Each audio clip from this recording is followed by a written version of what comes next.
Date de la dernière prestation de serment du président Paul Biya, nombre de Camerounais sont comme impatients de voir se mettre en place un certain nombre de mesures, en l'occurrence un nouveau gouvernement, parce qu'habité par l'idée que le seul remède à l'immobilisme serait un changement d'homme dont le temps pour certains a révélé, selon ses lecteurs, l'inefficacité, voire même l'immobilisme à une ère où tout va véritablement vite. Le remaniement tarde pour cette grande partie de Camerounais-là qui se réfère aux États-Unis avec l'image de Donald Trump qui a signé près de 200 décrets dès le jour de son investiture.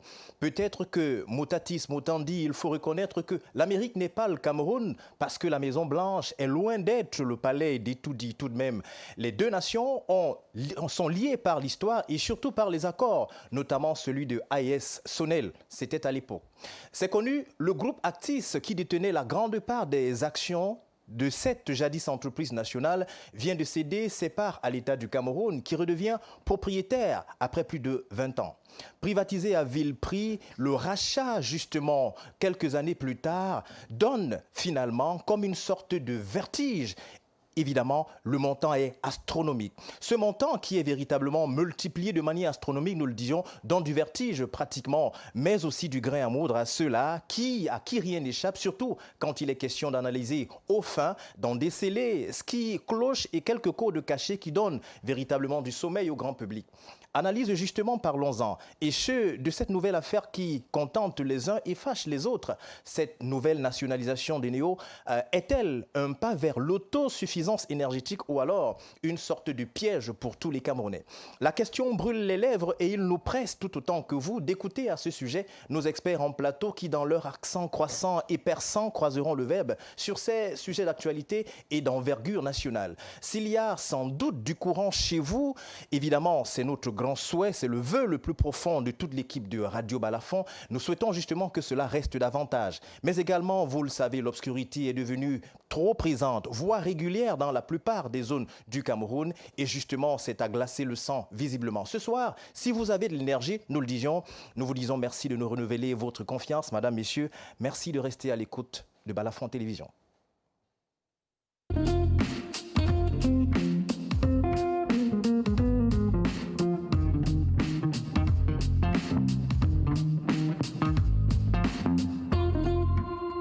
Ils sont avec nous en plateau ce soir encore, comme évidemment tous les dimanches. C'est un plaisir pour nous de les accueillir.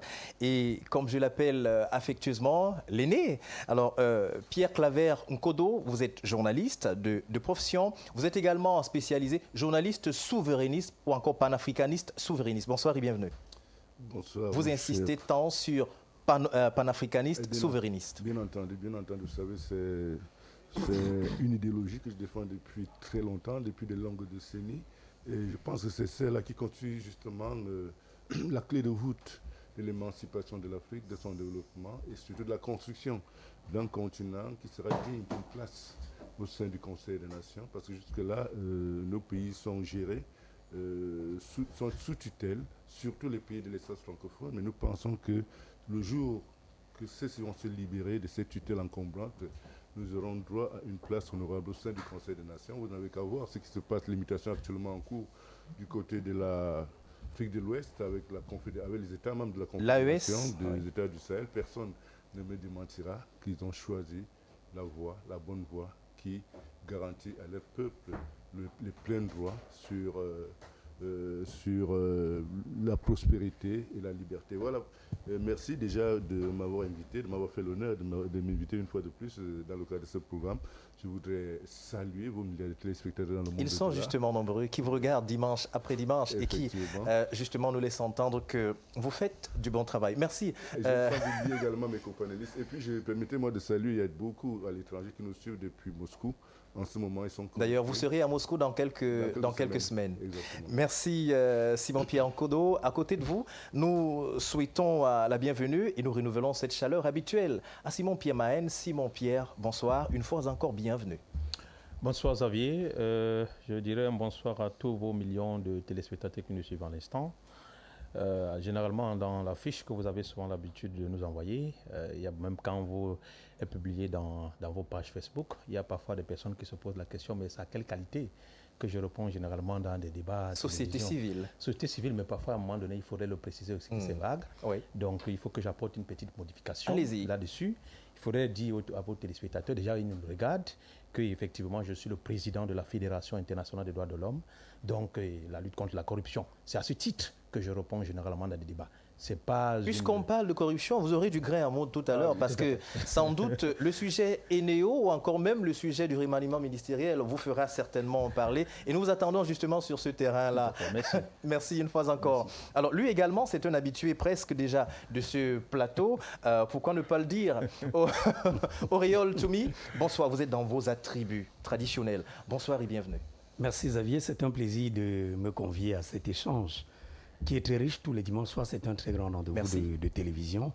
Je suis notable d'une chefferie dans l'arrondissement de Tonga. Il fallait justement que cela soit dit. Ça ne devait pas passer inaperçu. Effectivement, j'ai le titre de SOP dans cette chefferie. Et donc, partout où je vais, sur le territoire camerounais, dans tous les royaumes, je présente ce titre de notabilité pour occuper la place que je mérite. Parce que vous ne pouvez pas vous asseoir sur le fauteuil d'un mancam, vous ne pouvez pas vous asseoir sur le fauteuil d'un tonfeu. Donc quand vous arrivez, vous précisez que vous êtes un petit sop, un petit guerrier. Donc là, on vous donne la place qui est la vôtre. Alors, merci Auréole. Et puis, bienvenue également à Francis Eyala, le président du Réseau national des consommateurs du Cameroun. On parlera de l'électricité. Nous sommes des consommateurs. Monsieur le Président, nous vous écouterons dans un instant. Bonsoir et bienvenue. C'est un honneur d'être parmi vous cette fin de journée. Merci grandement.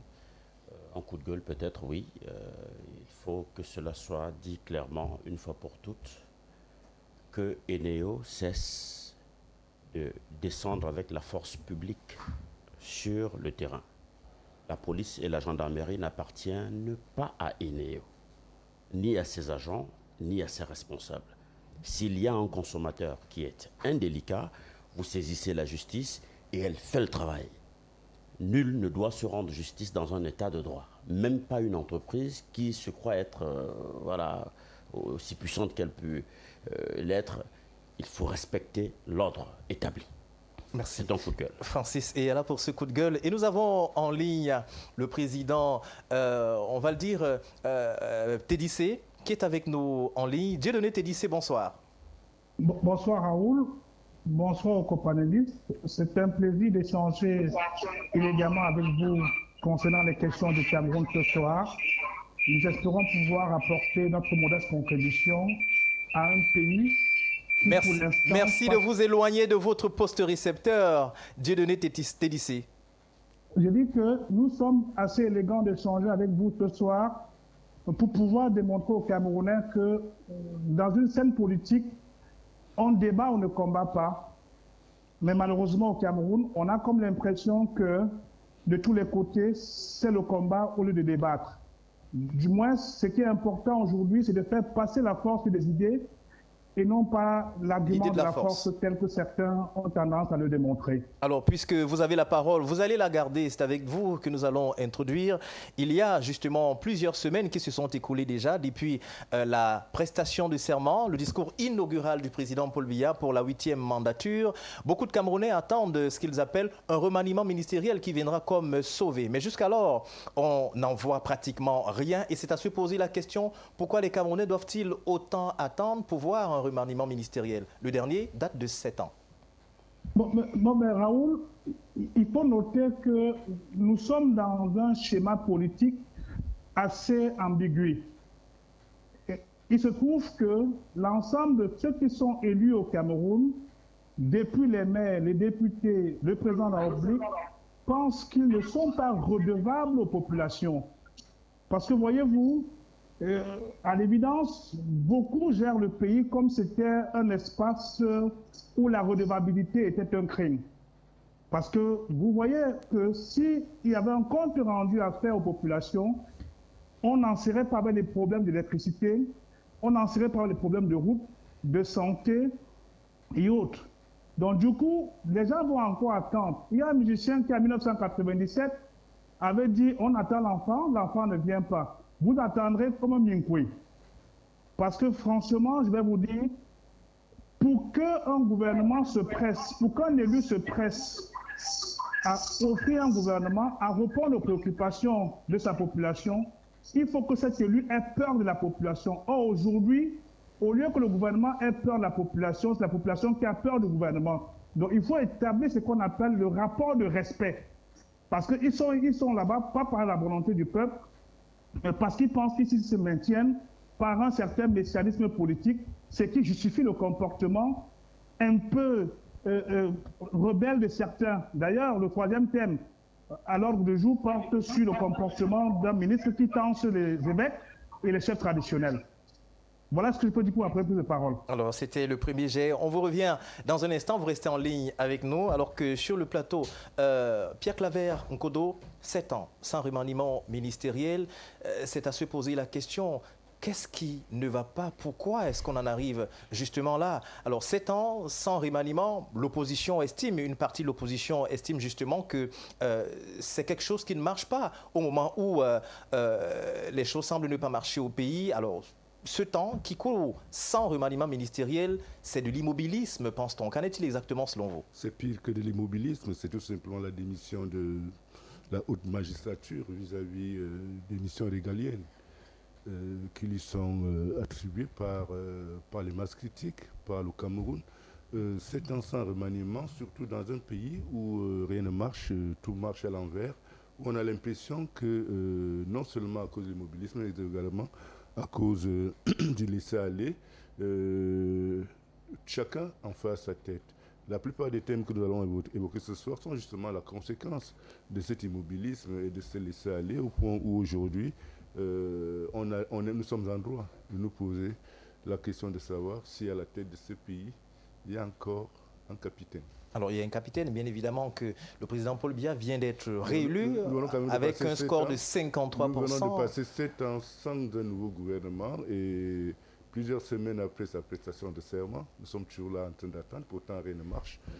Alors, vous qui êtes un journaliste, vous voyagez à travers le monde. On l'a dit en début d'émission, dans quelques jours, vous serez évidemment en Russie. Et justement, si on parle de l'étranger, restons aux États-Unis. On l'a dit dans le préambule de l'émission, dès le jour où il a prêté serment, le président américain avait déjà commencé à prendre quelques mesures. Son programme politique. Beaucoup de Camerounais s'attendaient à ça aussi. C'est-à-dire que dès le lendemain, remaniement ministériel systématique. Parce qu'il y a beaucoup à dire, il y a des choses qui ne marchent pas. Et tant qu'on n'est pas passé par là, on a l'impression que le Cameroun ne marche pas à la tête. En réalité, vous avez évoqué le cas des États-Unis, c'est la même chose dans la plupart des pays en Europe. On voit quand même la démocratie que nous avons bien vantée. Il faut renouveler l'appareil dirigeant. Il faut renouveler il faut repenser tout. Il faut repenser qu'est-ce qui n'a pas marché, parce qu'on doit tenir un tableau de bord. Ce qui n'a pas marché, on corrige. Mais 7 ans sans remaniement ministériel et maintenant, des semaines après la prestation de serment, on continue à attendre. On attend donc quoi? Ma question. Alors, Auriol Choumi, vous êtes communicant du Rassemblement démocratique du peuple camerounais. 7 ans sans remaniement ministériel. On attend toujours. Mais que manque-t-il? Est-ce que ce sont des hommes de confiance qui manquent? Ou alors c'est une équation difficile pour le président Paul Biya au moment justement où il faut surtout lutter à maintenir un certain nombre d'équilibres? Vous savez, Xavier, lorsque vous connaissez déjà comment votre grand-mère prépare quand elle rentre des champs, vous ne pouvez plus vous plaindre qu'un jour, elle a retardé à faire bouillir la marmite. En 1992, le président Paul Biya fait un remaniement ministériel le 9 avril. L'élection a lieu le 11 octobre et Simon Achidi Acho reste en poste jusqu'en 1996. Premier ministre, gouvernement de 92. En 1997, le président de la République fait un remaniement le 8 décembre. Le 8 décembre, il est élu en octobre. En 2004, il fait un remaniement le 8 ou le 9 décembre. En 2011, le gouvernement ayant, c'était au mois de décembre. Le 9 décembre 2011. C'est le gouvernement Dion Ngouté qui a tardé. Le gouvernement Dion Ngouté est arrivé le 4 janvier 2019. Donc, c'est comme ça qu'il a toujours géré le pays. Alors, certains vont justifier ou encore vont essayer de mettre sur la table les contextes qui ont changé. Les contextes n'étaient pas les mêmes. Durant tous ces différents gouvernements et même à la suite des élections, il n'y avait pas ces échauffourées comme on a eu aujourd'hui. Est-ce que ce n'était pas une cause suffisante pour demander ou encore pour motiver le président à aller un peu plus vite? Parce que le monde ne tarde pas. Le monde ne tarde pas, le président en a conscience. Et il a dit dans son adresse à la nation, à la prestation de serment, mais est-ce que le Cameroun est-il à l'arrêt? Est-ce qu'il n'y a pas en ce moment à l'Assemblée nationale une séance relative au budget de l'État? Est-ce qu'il n'y a pas eu entre-temps un changement de paradigme avec l'État qui récupère les parts d'Actis dans Eneo Cameroun et donc la nationalisation d'Eneo? Je crois que lorsqu'on sait comment le président de la République a toujours étalé ses cartes, on ne peut pas être surpris. C'est-à-dire qu'aujourd'hui, quelle est l'urgence, par exemple, qu'on me dise que, et je vais vous le dire sans fâcher qui que ce soit, j'ai plus le sentiment que tout le monde dans son petit coin aujourd'hui rêve d'avoir sa place au soleil. Et donc le gouvernement, tant attendu, c'est que je veux moi aussi pouvoir enfin être ministre. Honnêtement, quelle est l'urgence? Mais ce qui dans les faits n'est pas un péché en même temps, Oui, Auriol. mais et puis parlant d'urgence, par exemple, il y a des secteurs qui sont pratiquement asphyxiés, où on a l'impression que ça ne marche pas. On n'a pas besoin de citer ici les départements ministériels. Je suis d'accord. Mais les départements ministériels qui n'ont plus de titulaires au poste, on en connaît. Vous-même, oui. Oui, on en connaît. Le ministère du Tourisme, oui. Entre autres, le ministère des Mines, avec Gabriel Dodonoké qui était décédé, le ministère de M. Issa Chiroma Bakari, la formation professionnelle de l'emploi. Je suis d'accord avec ça. Mais je veux dire que, en fait, pour moi, qui sait qu'en 2004, il a fait le 7 décembre, en 2011, il a fait le 9 décembre. Quand on a ces stades, en 2004 c'était le 8, quand on a ce calendrier, cette façon dont le président de la République, son Excellence le patriarche Paul Biya, a toujours étalé ses cartes, on ne peut pas être surpris qu'on dise qu'il prête serment le 6 novembre et 2-3 jours après, tout le monde commence à crier « Président, le gouvernement ». Et j'ai même vu une liste circuler avec beaucoup de noms. Je leur ai dit « Mais pourquoi vous n'avez pas mis mon nom ?» Il faut aussi mettre mon nom là dans la liste. Et on revient donc à ce que tout le monde a en train de dire. Vous aspirez à être ministre. Oh, c'est ça que je dis. C'est-à-dire qu'aujourd'hui, on a moins l'impression que les gens veulent réformer le pays, mais beaucoup plus, ils veulent occuper un fauteuil ministériel. Pour moi, c'est ça. Parce que sinon, quelle serait honnêtement cette... Quand on sait... Parce que si le président de la République avait l'habitude d'accélérer le remaniement une fois qu'il est élu, pour moi, je serais aussi d'avis que... Mais comment, Président, vous aviez l'habitude de le faire, mais aujourd'hui, qu'est-ce qui se passe? Mais qu'on dise que non, ce monsieur n'a jamais fait de remaniement avant au moins un mois. Il a prêté serment le 6 octobre, le 6 novembre. Donc, aujourd'hui... Alors, Auriol, c'est pour sortir en 30 secondes. Ce n'est pas comme si on avait changé de président. Le président Paul Biya est resté. En principe, en 7 ans, il aurait pris le temps peut-être de regarder là où ça ne marche pas et que justement, il a une nouvelle feuille de route. Dès lors qu'il prête serment pour sa 8e mandature, il peut immédiatement mettre en route un certain nombre de mesures. C'est justement ce que les Camerounais se posaient comme question. C'est une façon de faire qui est même admirable. Mais je dis, M. Paul Biya... Le Cameroun n'est pas encore à ce niveau, c'est ce que vous voulez dire? Non, pas le Cameroun n'est pas encore à ce niveau. Non, c'est quel genre de niveau? C'est rien du tout. Ceux qui ont même fait ça, ça a donné quoi? Au Sénégal, on a fait ça, ça donne quoi aujourd'hui? Non, je dis que c'est comme ça, c'est la praxis quotidienne du président de la République. C'est comme ça qu'il a toujours fait. Et aujourd'hui, faire autrement, c'est bien, mais s'il n'a pas fait comme il a l'habitude de faire, moi, mon souci, mon rêve, c'est que l'on soit dans les marches auxquelles il nous a habitués, c'est-à-dire le 7, le 8 ou le 9. Parce que s'il faut attendre janvier, là, oui, je peux vous rejoindre. Ça va peser un tout petit peu. Mais on attend le remaniement, parce que je sais que dehors, l'argent ne circule pas. Tout le monde, personne ne veut investir. Même les festivals où les gens choisissent... Parce que personne n'est sûr. Personne ne veut prendre son argent ou mettre entre les mains de quelqu'un qui peut partir d'un moment à l'autre. Oui, ça je sais. Merci. Merci Auriol d'être passé par là. Alors justement, monsieur le président de la Fédération des droits de l'homme, Simon-Pierre Mahen, 7 ans sans remaniement ministériel, ça ressemble à une sorte de stagnation. Si ça en est une, quelle peut être l'implication de l'impact de cette stagnation sur les populations d'abord et même sur la gouvernance? Je vais un peu essayer de renchérir la déclaration d'abord de M. Aurélien Tchoumi, qu'il faut le préciser, depuis 1992, on a quand même connu 5 gouvernements.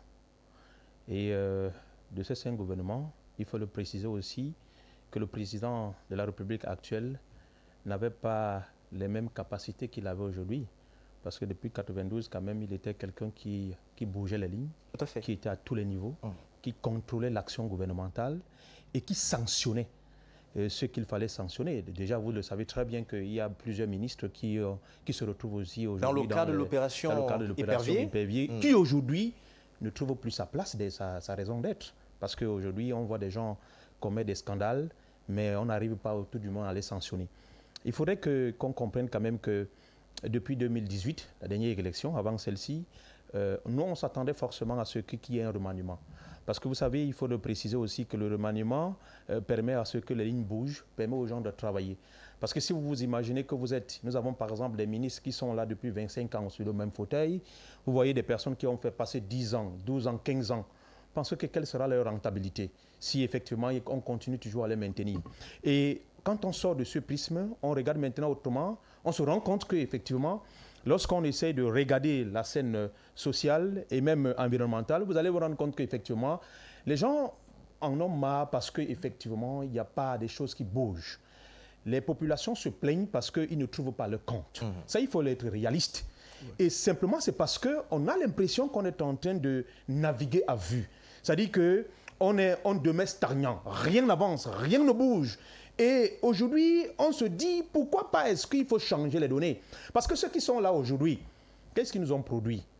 Sinon, s'ils nous avaient produit, effectivement, si le gouvernement actuel nous avait produit assez de choses, ils ne seraient pas sanctionnés aussi comme ils ont été sanctionnés durant les élections. Alors pour vous, 53%, c'est une sanction? C'est une sanction, parce que généralement, il faut le dire, le président de la République, il faut le préciser, qu'il n'avait jamais eu quand même un score comme celui-là. Et vous imaginez simplement comme une région comme le littoral, où l'opposition vient gagner le président de la République. Vous comprenez simplement que ce sont des frustrations que les Camerounais expriment à travers les votes qu'ils ont pu exprimer. Donc c'est tout à fait normal qu'aujourd'hui on s'interroge qu'après les élections, même s'il a précisé qu'il y a une habitude, c'est vrai que généralement depuis 1992, on a cette habitude que peut-être c'est d'ici la fin de novembre ou bien décembre ou encore, en plus, début le mois de janvier, effectivement on peut forcément avoir le remaniement ministériel. Mais en fait, c'est au regard de ce qui se passe actuellement. On a l'impression que tout est stagnant, rien ne bouge. Et aujourd'hui, il a dit, les gens ont peur. Parce que même aujourd'hui, vous retrouvez, par exemple, vous allez dans ces ministères pour déposer un dossier, vous ne savez même pas si demain, après-demain, vous allez trouver la même personne. Les dossiers sont stagnants. Et parfois même, certains ont du mal même à signer des dossiers parce qu'ils ne savent pas si ça sera leur place. Et si on va vous dire ce qui se passe généralement dans ces ministères, aujourd'hui, c'est même autre chose. Vous voyez par exemple, ces hauts responsables qui rentrent parfois à minuit. C'est un constat que nous avons fait, qui rentrent à minuit. Vous vous posez la question, pourquoi est-ce qu'ils rentrent à minuit? Certainement parce que parfois certains se disent que, effectivement, peut-être le portefeuille qu'ils occupent à l'instant, ils ne vont plus l'occuper. Mais aujourd'hui, c'est parce qu'on a laissé perdurer les choses qu'on se dit exactement que parfois, pour certains, s'ils continuent toujours à rester là, ça va les permettre. Vous savez que plus on perdu dans un poste, et en même temps, il faut aussi le préciser, on n'est pas loin aussi de la médiocrité. Parce que justement, il y a la routine. Il y a la routine, la monotonie. On a du mal. On n'est plus innovant. Moi, j'ai par exemple vu certains magistrats me dit pratiquement, puisque depuis on n'a jamais assisté au Conseil de la magistrature, qu'ils sont fatigués de rester sur le même poste, de rester sur le même siège tous les jours. Ils veulent changer. Tout le monde aspire, il faut le préciser, au changement. Tout le monde. Personne ne peut enlever, en fait, le désir de tout un chacun d'aspirer à un changement. Mais sauf que, à un moment donné, il faudrait qu'on soit réaliste. On soit réaliste parce que on s'attend à ce que forcément ceux qui sont à la manœuvre doivent produire le résultat escompté. Je suis d'accord pour ceux généralement qui estiment que on ne peut pas forcément, le président de la République ne peut pas descendre généralement sur le terrain pour contrôler ce que ses collaborateurs font. Mais en même temps aussi, il faut le dire, peut-être c'est l'excès de confiance, mais on s'attend forcément à ce qu'à partir du moment où on vous donne une responsabilité, vous êtes censé être productif. Parce qu'en même temps, vous devez le savoir, nous sommes les employeurs de ces derniers. C'est nous qui leur donnons le mandat. Effectivement, si aujourd'hui on se rend compte qu'effectivement ils ne font pas le travail, on devrait les sanctionner. Et ces ministres doivent s'attendre à être sanctionnés. Surtout ceux qui ne travaillent pas. Parce qu'il y a dans ce gouvernement, il faut le préciser aussi, il y a des personnes, il y a des ministres qui travaillent. Mais vous allez vous rendre compte qu'il y a aussi des ministres qui ne travaillent pas. Ça, c'est une réalité. Et on ne va pas se le dire. C'est pas, le gouvernement doit être sanctionné sur la base des individualités. Ce n'est pas de manière collective. Oui. De manière collective, autant pour moi. Donc, vous comprenez qu'on a cette pression. C'est pourquoi on s'attendait forcément à ce qu'après ces élections, évidemment, il fallait automatiquement, impérativement, un remaniement ministériel. Justement, Parce pour qu'on marquer s'attendait cette forcément à ça. rupture et relancer peut-être une Tout à nouvelle fait. dynamique qui Tout à fait. permettrait aux Malheureusement, Camerounais ce n'est pas ça. de garder plein espoir et montrer justement ou encore croire que les choses sont véritablement en train de changer. Francis Eyala, 7 ans, c'est un constat que tout le monde peut faire. 7 ans sans remaniement ministériel pour beaucoup de Camerounais, c'est que le président Paul Biya manque d'hommes de confiance à qui confier les postes clés. Êtes-vous de cet avis, Francis? Dans les pays comme les nôtres, qui n'ont jamais connu une alternance au sommet. Oui, merci de le rallumer. Voilà. Alors, je disais que dans des pays comme les nôtres, où l'alternance au sommet de l'État n'est pas véritablement actée, il est, comment je vais le dire, difficile de s'attendre à ce que les gouvernements vous soient proposés pour la simple raison que très souvent les pays comme les nôtres, je le disais, qui n'ont pas connu cette alternance-là, sont davantage dans une posture de gouvernance ou même de politique, pas pour servir vertueusement le peuple, mais une politique, une sorte de politique trompeuse, donc dans le but de tromper le peuple, mais pas véritablement de le servir vertueusement. Et cela peut s'expliquer quand on voit comment la structure de l'État est depuis le président Ahidjo, qui arrive et qui, au moment de partir, passe la main au président Paul Biya, un peu comme l'UNC et le RDPC, qui sont en réalité la même chose, c'est juste le personnage et les noms qui ont changé. À partir de ce moment, vous allez voir que dans le courant de la gouvernance du président Paul Biya, au début, il y a eu une succession de gouvernements qui n'ont pas duré parfois 6 mois et qui ont connu des remaniements. Mais très vite, on s'est rendu compte qu'il s'est arrêté sur un certain nombre de personnages, pas qu'ils soient nécessairement compétents, mais qu'ils soient des fidèles, des loyalistes, des gens qui lui sont fidèles, des gens qui le sont loyaux. À partir de ce moment, on peut comprendre qu'on arrive à voir les mêmes visages qui défilent dans nos gouvernements. Depuis 25 ans, depuis 25 ans. C'est davantage le changement de portefeuille et un changement un jeu de chaises. Une chaise musicale. Voilà, et qui se fait très régulièrement. Quand même vous voyez un nouveau visage, vous regardez son parcours, vous voyez qu'en backstage, il était déjà là. Et très longtemps, il travaille déjà avec le gouvernement, les gouvernements précédents.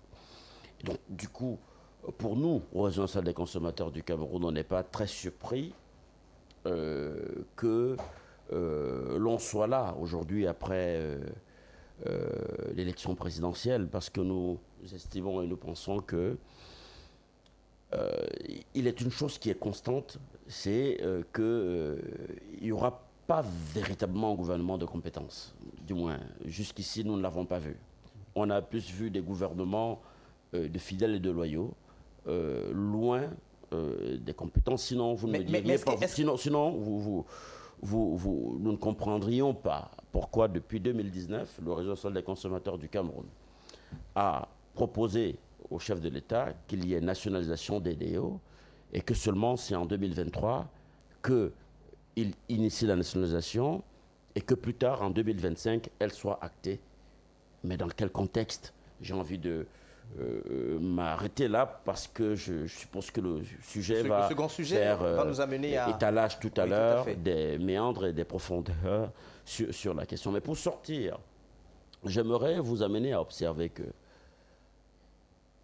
la gouvernance d'un peuple n'est pas calquée sur la seule volonté d'avoir autour de soi des loyalistes ou des fidèles.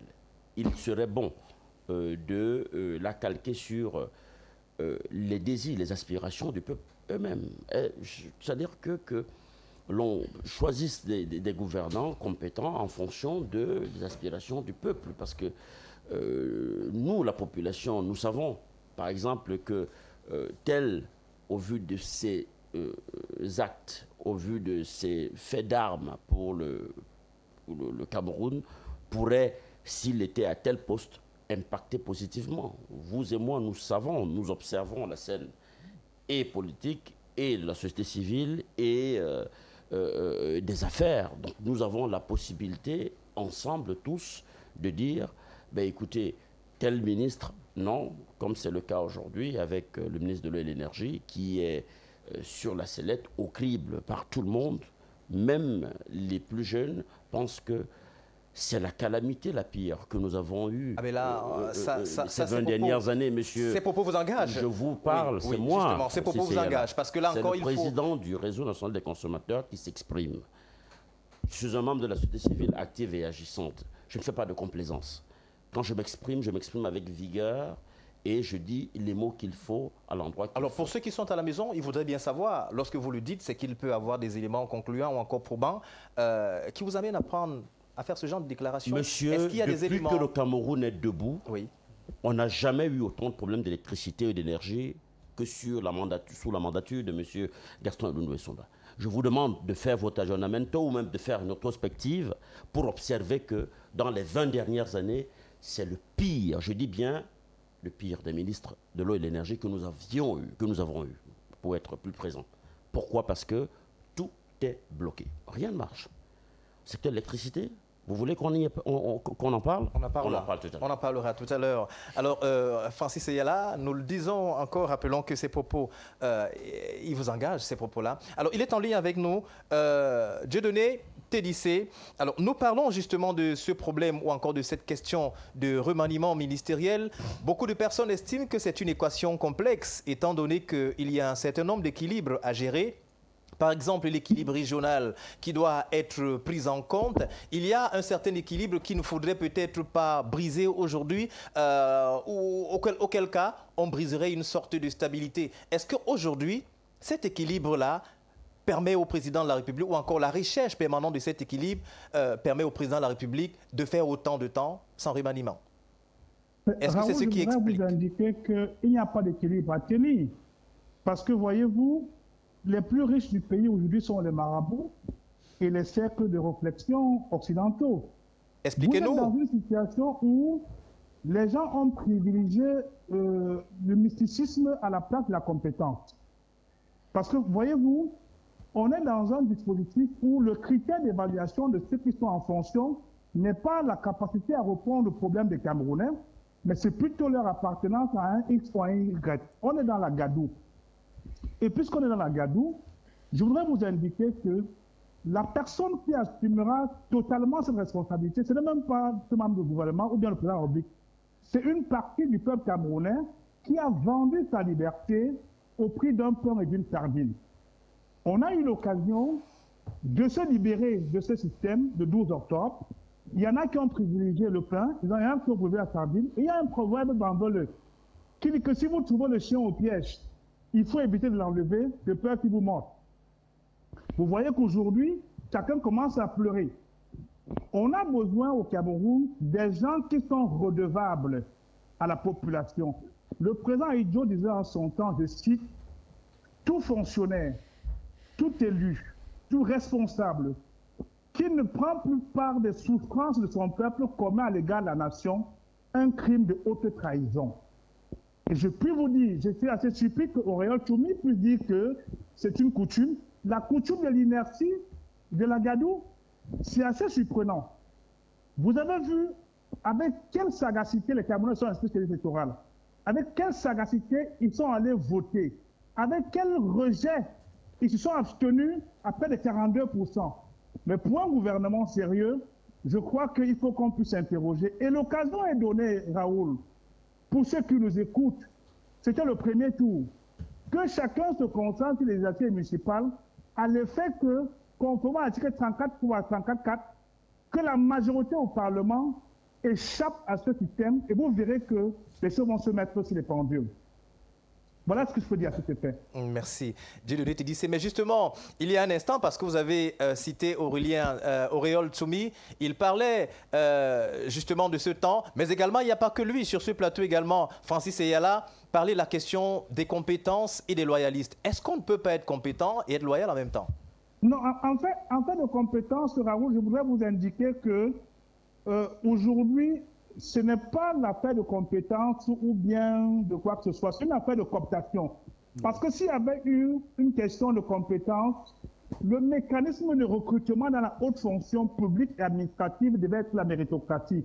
Je vous jette un regard sur les résultats des examens qui sont sortis il y a quelques jours. Est-ce que vous avez vu l'affichage des notes par ordre de mérite? Ce sont des cooptations, et ce sont des cooptations qui sont fondées sur des critères dont vous et moi, citoyens lambda, nous ne pouvons pas comprendre. Donc, il est important aujourd'hui. Mais on ne peut pas non plus affirmer, Dieudonné Tédissé. On ne peut pas non plus l'affirmer parce que là, ça reste encore des supputations. Personne ne peut jusqu'alors dire qu'il a les preuves. J'assume la paternité. J'assume la paternité avec votre permission. Demandez qu'on affiche les résultats par ordre de mérite. Et vous verrez la suite.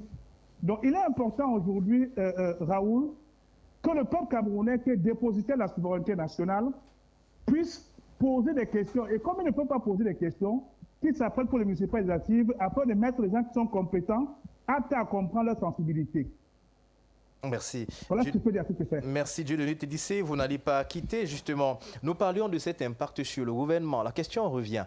Est-ce que cet immobilisme a un impact grave ou alors ça profite? Si oui, à qui? Vous savez, à côté de l'immobilisme, il faut ajouter l'impunité. Lorsque quelqu'un passe quand même 25-30 ans dans le gouvernement, vous conviendrez avec moi qu'il y a une forme de saturation. Il atteint la saturation et ne produit plus rien. Il développe plutôt des automatismes qui, généralement, n'ont rien à voir avec les contraintes liées aux solutions des problèmes qui se posent. Et je crois que c'est là où nous en sommes. Et puis, il y a un problème de casting. Je ne suis pas proche des cercles de pouvoir, mais je pense que nous avons un gros problème de casting aujourd'hui. Le chef de l'État, quand vous voyez quand même son âge, je doute qu'il ait encore autour de lui un seul de ses camarades de classe, même de l'université, comme ami à qui il peut faire confiance. Donc il y a même un conflit générationnel. Il y a une espèce de conflit générationnel actuellement au sommet de l'État. Vous verrez, les jeunes loups veulent prendre la place pendant que le chef de l'État reste pratiquement seul dans ce combat et avec tout cela qu'on peut comporter comme ça. Parce que ce sont justement ces gens qui l'entourent, qui orientent, qui participent à l'élaboration de sa politique, à l'orientation de ces grandes décisions. On parle d'un gouvernement qui tarde à arriver. C'est vrai qu'il ce n'est pas dans ses habitudes, mais pour le moment, à l'analyse du vote sanction qu'il vient de subir. Justement, le contexte a changé, le contexte n'est plus le même. Il était quand même de bon temps. Cette sanction, entre guillemets, ne pouvait pas être un élément catalyseur? Effectivement. Il aurait donc été de bon temps qu'il rappelle aux masses critiques qu'il tient toujours les rênes du pouvoir à travers des sanctions. Moi, je sais, nous sommes tous sur le terrain, nous observons l'action du gouvernement. Il y a des ministres qui ne sont pas à leur place. Il y a des ministres qui ont tellement commis des indélicatesses au point où on se pose la question de savoir, mais qu'est-ce qui leur permet de se maintenir au pouvoir? Quelqu'un a parlé tout à l'heure de ceux-là qui passent davantage de temps chez les marabouts et autres. C'est une réalité. Parce que c'est des gens qui n'ont plus de place, ils n'ont plus rien à apporter, ils ont atteint la saturation. À la rigueur, tout ce qu'il leur reste à faire, c'est de se remplir les poches et de se la couler douce en attendant les vieux jours, si jamais ils ne sont même pas encore à l'heure des vieux jours. Donc je crois que un remaniement s'impose, tout au moins pour donner la confiance, aux Camerounais, pas seulement aux militants du RDPC, à tous les Camerounais, parce que Paul Biya est le président de tous les Camerounais. Il n'est pas le président seulement des militants du RDPC. Donc, il s'agit du sort de l'avenir d'un pays. Il s'agit de l'avenir d'un pays qu'il faut. C'est une période extrêmement délicate. Parce que l'on le veuille ou non, nous nous acheminons vers une alternance naturelle au sommet de l'État, qu'on le veuille ou non, parce que personne ne peut arrêter le temps. Personne ne peut interrompre le processus qui voudrait qu'on vieillisse et qu'un jour, qu'on quitte la scène. Et il est donc important qu'il commence déjà par nous offrir un nouveau gouvernement avec du sang neuf, parce que le peuple, je crois que le peuple, je ne suis pas le porte-parole du peuple, mais lorsque vous suivez quand même les interventions, les commentaires des uns et des autres, même dans le sous-quartier, vous vous rendez compte que les gens sont fatigués de voir les mêmes têtes, surtout au lendemain de cette 8e victoire à la tête à la présidentielle. Donc il faut impérativement remanier, et même s'il ne connaît plus tout le monde, mais pour faire un casting, je ne sais pas qui fera le casting, mais de toute façon, il lui faut un bon casting pour que les populations, les masses critiques se reconnaissent à travers une partie, parce qu'on ne peut pas se reconnaître à travers tous ceux qui seront promus, mais qu'on se reconnaisse quand même à travers une partie de ceux qui seront promus, et surtout que ceux qui sont comptables des actes trop flagrants de malgouvernance, qui soient sanctionnés, parce que le peuple réclame également du sang. Le peuple réclame du sang en ce moment. Alors, Auriol Tsoumi, il y a eu cette question d'équilibre. Est-ce que le président Paul Biya a peur de briser les équilibres? Vous êtes au Cameroun, tout le monde le sait. On parle de temps à autre d'équilibre régional, de représentativité, soit ethnique ou encore d'aire géographique. Est-ce que c'est cet équilibre qui peut expliquer la réticence ou encore ce remaniement qui tarde? Je répondrai par la négative, absolument pas. Francis a parlé de compétences. L'avantage aujourd'hui au Cameroun est qu'on trouve des compétences dans toutes les 10 régions.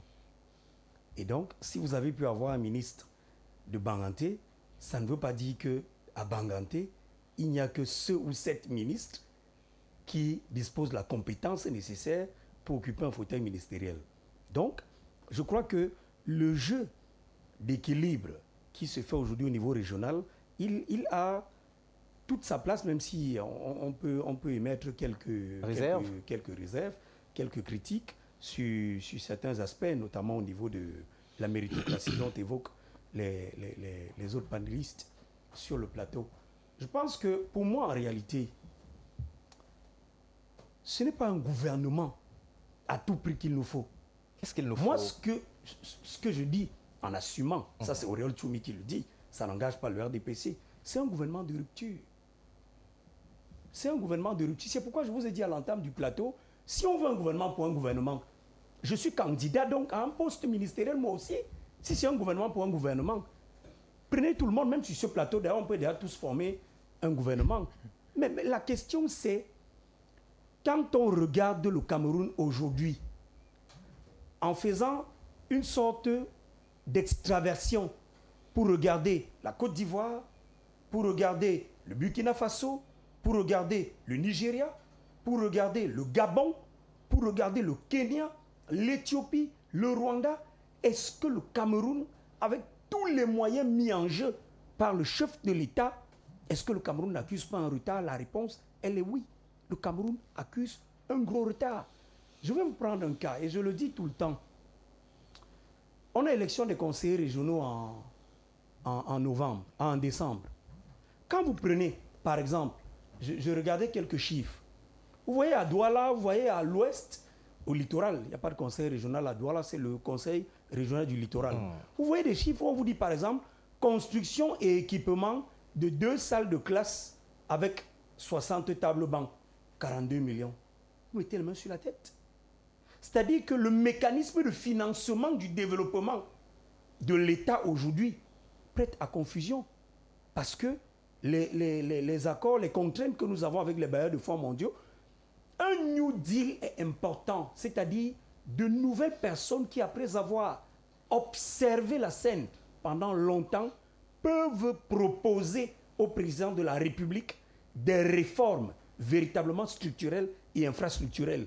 Quand on vous dit que, comment vous justifiez qu'un particulier prenne 40 millions et construise toute une grande école dans la ville de Douala, et que l'État, à la fin de la construction d'un lycée, est à plus d'1 milliard pour à peine 10 bâtiments avec des fenêtres qu'on connaît aujourd'hui, des plafonds au bois blanc et tout. Voilà les problèmes qu'il y a sur la table. Pour moi, ce n'était pas un gouvernement pour un gouvernement. Mais est-ce que ça n'est pas la résultante d'un gouvernement qui travaille mal, où ces gouvernants ou encore ces personnes qui gouvernent n'ont aucun amour de la patrie, qui font comme s'ils étaient en mission et qui vont partir bientôt. Ce n'est pas une question d'amour. C'est une question aujourd'hui de pouvoir briser les causes. C'est-à-dire que, je vais être honnête avec vous. Allez-y. Si on vous recrute dans le système tel qu'il est ficelé maintenant en matière d'économie, en matière de finances, en matière de fiscalité et autres, vous allez, si vous êtes un révolutionnaire, vous allez vous sentir étouffé. Parce que je vous prends des cas. Un forage à motricité humaine, un particulier le fait à 900 000, 800 000. L'État le fait à 8,5 millions. 8,5 millions, c'est-à-dire que vous prenez ma commune, Tonga. Le maire de Tonga a pris 45 millions pour 8 forages ou 9 forages. Et aujourd'hui, en l'espace de 2 ans, on a à peine 2 ou 3 qui coulent. Et ça, les populations regardent le RDPC. J'ai entendu tout à l'heure Pierre Claver, j'ai éclaté de rire quand il disait que c'est pas seulement le président. C'est qu'au RDPC, on a quoi? Il faut que je le dise sur ce plateau. Vous croyez qu'on a quoi? Moi, j'ai garé une moto là en bas. Je suis venu ici tombant en panne sèche. C'est un camarade qui m'a emprunté de l'argent pour mettre le carburant arrivé sur ce plateau. Il faut parfois le dire. Est-ce que vous avez besoin de dire ça à la télé? Non, il faut le dire. Attendez, je vais vous le dire. Je le dis parce que chaque fois que nous arrivons sur des plateaux, les gens ont le sentiment que nous sommes... Quelqu'un m'a appelé ici sur ce même plateau, Louveteau. Vous vous rappelez? C'est-à-dire on dit voilà les Louveteaux, voilà les gars qui mangeaient les... Non. Le président, pour lui, est le président de tous les Camerounais. Ce que le gars de l'opposition revendique comme positionnement, comme emploi, comme ceci, moi-même j'en revendique. Mais il ne faut pas qu'on soit une république de revendicateurs des postes. Il faut qu'on soit une république aujourd'hui qui ouvre les yeux pour voir ce qui est en train de se passer à côté de nous. Quand vous prenez un petit pays, excusez-moi de l'appeler ainsi, ce n'est pas une insulte. Comme sans créer d'incidents diplomatiques, il est mieux de dire... Quand vous prenez un pays comme le Burkina Faso, oui, du capitaine Ibrahim Traoré, qui dit en frappant le poing sur la table que malheur à quiconque importera un meuble de l'étranger pour mettre dans son bureau. Et que moins de 6 mois plus tard, vous avez des jeunes burkinabés qui vous proposent des mobiliers assez magiques. Vous avez vu ça ici. Dans des, je n'ai pas envie de faire la promotion d'une foire à Yaoundé, je préfère le dire ainsi. Une grande foire à Yaoundé où des jeunes entrepreneurs camerounais sont venus présenter la magie de la transformation du bois. Mais tous ont le même problème, le financement. L'État n'accompagne pas. Les ministères, les sectoriels concernés n'accompagnent pas. Voilà les problèmes qu'il faut mettre à la table. Vous sortez de là en 1 minute. Est-ce que ce n'est pas le problème que posait Maître Dieudonné Tédissé tout à l'heure, comme quoi il y a des ministres, par exemple, qui appartiennent à des ordres peut-être ésotériques, ou quelquefois là-bas, parce qu'on fait partie, on ne sait pas faire du bien. On aime quand les gens souffrent.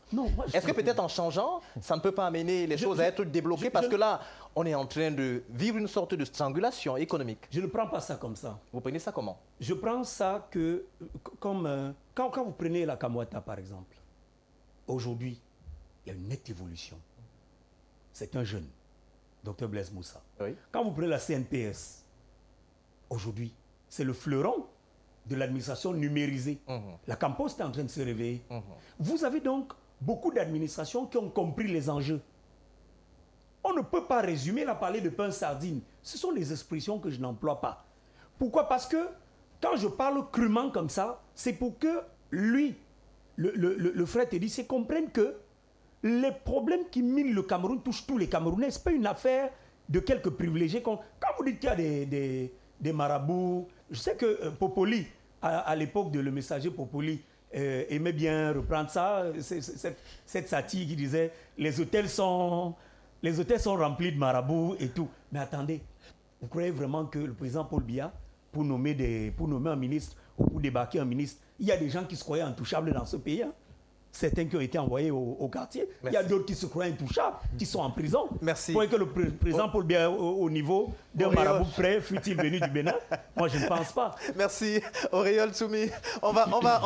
On s'achemine vers la fin de cette thématique. Alors, vos derniers propos et votre dernière réaction face à tout ce qu'il se dit, face à tout ce qu'on observe. Le remaniement qui tarde, l'immobilisme, les populations qui continuent de crier, les secteurs qui sont bloqués pratiquement. Et Auréole parlait de la jeunesse tout à l'heure, certains départements ministériels ou encore certaines structures à la tête desquelles on a la jeunesse. Et on se souvient que le 6 novembre dernier, le 6 novembre justement, le président parlait de sa nouvelle politique qui sera basée sur les femmes et les jeunes. Est-ce qu'il n'est pas temps de mettre les jeunes? Et pour mettre les jeunes, il faut enlever forcément ceux qui sont là. Donc, remaniement ministériel. Oui, on va toujours m'atterrir là-dessus pour se dire qu'il faut un remaniement ministériel. J'apprécie même d'ailleurs la réaction de M. Aurélien parce que je ne m'attendais pas forcément à ce qu'il tienne de telles déclarations, mais il faudrait aussi le faire. Alors, Auréole qui de plus en plus est apprécié là, je ne trahis pas un secret. Non, Oui, évidemment. Et apprécié pourquoi? Apprécié parce qu'on se dit, c'est l'une des rares fois où on voit un communicant du Rassemblement démocratique du peuple camerounais qui peut admettre un certain nombre de choses qui ne marchent pas, mais tout de même qui ne dit pas que tout est noir. Alors, on revient à vous. C'est ce que je suis en train de dire, en précisant qu'effectivement, c'est ça qui fait avancer. On n'a pas besoin d'avoir des personnes qui se disent qu'effectivement, tout est blanc alors que c'est noir. En même temps, il faut reconnaître qu'il y a des choses qui sont blanches. En même temps, il faut aussi reconnaître qu'il y a des choses qui sont noires. Donc, moi, c'est cette posture que moi j'apprécie qu'il venait essayer de pouvoir l'étaler. Et on espère qu'effectivement, ceux qui passeront de temps en temps sur le plateau tiendront aussi le même langage. Peut-être qu'il fait partie de ceux qu'on appelle les révolutionnaires ou encore pas forcément, les progressistes du parti. Les progressistes. Pas forcément. Je pense qu'il est réaliste. Parce qu'il est Camerounais comme nous. Il n'est pas un extraterrestre, ce n'est pas un étranger. Il vit les mêmes réalités que nous. Ouais. Alors, c'était une parenthèse que je voulais soulever. La question maintenant que moi je me pose, c'est que, est-ce qu'on vous a déjà dit quel est l'âge requis pour un ministre aller à la retraite? Les ministres vont souvent à la retraite. Non. Et pourquoi ce sont des subalternes qui vont à la retraite? On vous dit que l'âge requis pour aller à la retraite, c'est 60 ans. Pourquoi est-ce qu'on veut toujours... Oui, chaque fois, il y a des gens ici aujourd'hui, quand ils atteignent 60 ans, on dit qu'ils vont à la retraite. Mais pendant ce temps, vous allez trouver des ministres qui ont plus de 60 ans, 70 ans, 75 ans, qui sont en fonction. C'est pour quel rendement? Dites-moi exactement. Pour quel rendement? On va vous expliquer qu'ils ont commencé quand même à gravir les échelons jusqu'à arriver au poste de ministre. C'est vrai quand même qu'il faut aussi le reconnaître. Le poste de ministre, c'est un poste politique. Éminemment politique. Éminemment politique. Ça, il faut le dire. Mais maintenant, on a soulevé aussi le problème de la compétence et du rendement. Est-ce que exactement ce que nous sommes en train de voir aujourd'hui n'est pas synonyme pour certains d'incompétence et de manque d'énergie, d'enthousiasme, que nous devrions effectivement nous attendre à ceux qui sont censés implémenter la politique du chef de l'État? Parce que ça, il faut aussi le dire clairement. Parce qu'aujourd'hui, on va se dire forcément qu'il faudrait regarder le droit de regard, il faudra avoir un droit de regard sur le président de la République. Mais en même temps, est-ce qu'on doit forcément se dire donc est-ce qu'il a eu à faire des mauvais choix à cause du rendement de ces ministres que lui-même il a nommés? Parfois, il faudrait essayer d'analyser les choses de cette façon. Mais ce qu'il faut dire, c'est que on s'attend, c'est vrai, qu'il y ait la jeunesse. Pas forcément parce que la jeunesse, il faut aussi le dire, il y a aussi des jeunes qui sont incompétents. Hein. Bien sûr. Ça, ne mettez pas trop l'accent sur la jeunesse. La jeunesse, c'est vrai qu'il y a beaucoup de jeunes. Il y a des gens aujourd'hui que même les petits travaux, là, vous donnez un jeune ici, là, il va te dire qu'il préfère s'asseoir au bureau. Est-ce que c'est une question de bureaucratie? Ce n'est pas une question de bureaucratie. Ce n'est pas tous les jeunes qui travaillent, attention. Merci. Il y a des jeunes qui travaillent et que c'est ce jeune. Parce qu'il ne faut pas dire que parce que le chef de l'État a dit qu'il faudrait que ça doit être une mandature de la jeunesse et une mandature des femmes. Non, ce n'est pas ça. Il faudrait qu'on sache que ce sont des jeunes qui doivent être à même de travailler pour l'intérêt supérieur de la nation. Ce n'est pas des jeunes qu'on va mettre aujourd'hui pour se remplir les poches. Parce qu'aujourd'hui, quand vous êtes nommé à un poste, ce que vous cherchez à savoir, c'est que ce que ça fait, c'est de remplir vos poches.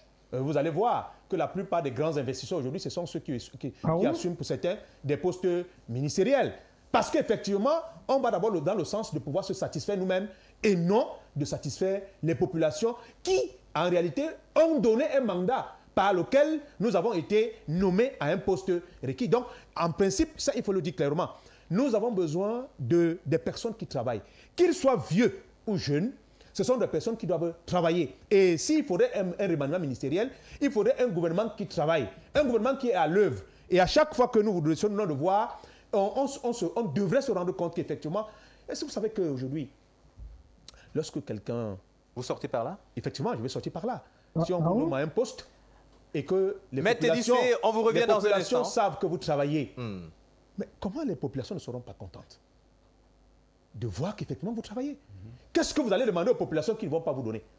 Ils vont vous donner ce que vous leur donnez. Parce qu'ils savent que vous travaillez. Mais si vous ne travaillez rien, mais ils vont vous demander de foutre le camp. Merci. Merci Simon-Pierre Mahen. Alors, en quelques minutes, c'est avec vous qu'on va sortir. Et pour recommencer la prochaine thématique, Francis Eyala, on sort. Alors, je voudrais observer que nous parlons de compétences. Et quand je parle de fidèle au chef de l'État, il faudrait que le terme soit appuyé et que les uns et les autres puissent davantage bien comprendre de quoi est-ce que je parle. En effet, il y a ce qu'on appelle la crainte de leadership. Quand je parle de la crainte de leadership, la crainte de la contradiction. Vous savez, les compétents ont ceci qu'ils sont très contradicteurs, très souvent. Or, les compétents. Les compétents. Les fidèles, eux, sont des bénis oui-oui qui savent qu'ils ne méritent pas forcément le poste et qui sont obligés de faire très souvent des salamalek pour garder le poste, quitte à aller dans la médiocrité. Mais alors, quand je le dis, vous devez suivre mon regard, parce qu'il est inadmissible quand même qu'avec toutes les compétences que nous avons dans notre pays, qu'après un peu plus de 35 ans d'arrivée du multipartisme au Cameroun, qu'on n'ait pas un code électoral consensuel qui puisse satisfaire tout le monde de la plus meilleure des façons. Merci Francis. Francis Eyala, nous allons connaître une légère transition et par la suite... Raoul, Maître Teddyssé en 30 secondes. 30 secondes. En 30 secondes. Oui. Je pense que dans un débat aussi sérieux que celui-ci, il faudra que nous puissions sortir avec une solution. Et la solution que nous proposons, c'est de sortir de la gouvernance par embuscade. Voyez-vous, la gouvernance par embuscade est une gouvernance qui est dangereuse et il faudra que celui à qui une partie du peuple camerounais a remis ses destinées prenne le temps de se balader autour du village, autour du pays, pour s'enquérir de la situation et ne pas attendre les rapports permanemment. Parce que, voyez-vous, il y a un proverbe baoulé qui dit que un roi qui ne se balade pas dans son village pour savoir ce qui se passe, que ça tombe dans son propre salon. Voilà. Merci. Oui. Oui, je voulais... On vous a vu brûlant de réaction. Oui. Là, vraiment, on va respecter le timing en 20 secondes. Là, on est très gentil. 20 secondes. Oui, vous prenez votre temps. Oui. C'est tenu. On tient compte de cela parce que vous êtes le président du Réseau national des consommateurs. On évoque des problèmes de gouvernance ou des problèmes des questions de médiocrité, mais ce que nous oublions d'évoquer, c'est la qualité du matériel humain. Je pense que nous sommes simplement victimes des conséquences d'un lait colonial qui a été mal négocié et dont qu'on n'a pas pu réadapter par rapport à nos idéaux en matière de développement. Il y a le système éducatif. Nous sommes à l'image de cette école qui nous a façonnés. Alors, vous n'allez pas demander des gens de devenir patriotes, de devenir attachés au pays, de devenir... si, au départ, on ne leur a pas enseigné cela. Donc, ces questions, c'est des questions qu'il faut aborder en profondeur, justement, à travers éventuellement la nomination d'un nouveau ministre de l'Éducation. Merci.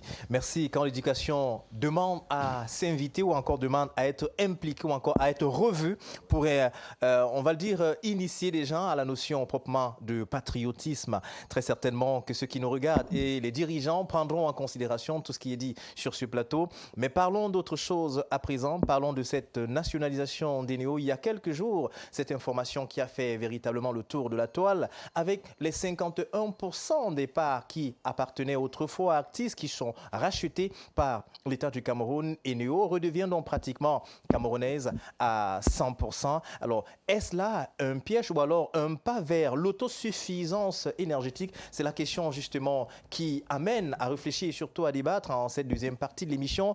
Mais derrière cette transition, notamment avec cet élément pour une mise en contexte du directeur général de Eneo en la personne de Amin Oman Lidi, qui a réagi face à cette information comme suit. Regardez.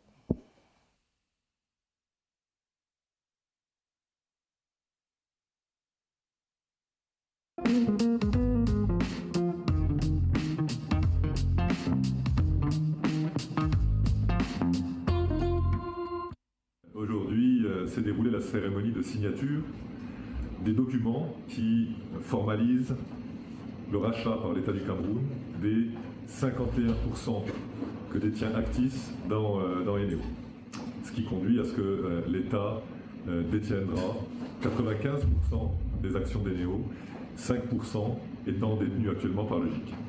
C'est une opération dont les discussions ont démarré il y a bien longtemps, puisque ça fait plus de 2 ans que Actis et l'État du Cameroun discutent, négocient autour de cette cession d'actions et de ce rachat par l'État du Cameroun. Aujourd'hui, c'est la conclusion de la première étape de cette cession, qui est la signature des documents. Le rachat sera totalement accompli quand certaines conditions auront été levées ou respectées, la principale étant évidemment le paiement de ces actions. Et donc cela doit intervenir selon les dispositions qui ont été prises par les 2 actionnaires, cela doit intervenir dans les 90 jours prochains. Ensuite, qu'est-ce que cela veut dire pour l'entreprise? Je pense que d'abord, et nous le savons et nous l'avons dit à plusieurs reprises, les missions d'Eneo demeurent. La conduite de l'outil de production, l'amélioration de nos outils commerciaux, de nos services aux clients, tout cela reste et demeure des enjeux, des défis auxquels l'entreprise doit faire face, quel que soit son actionnariat. Ensuite,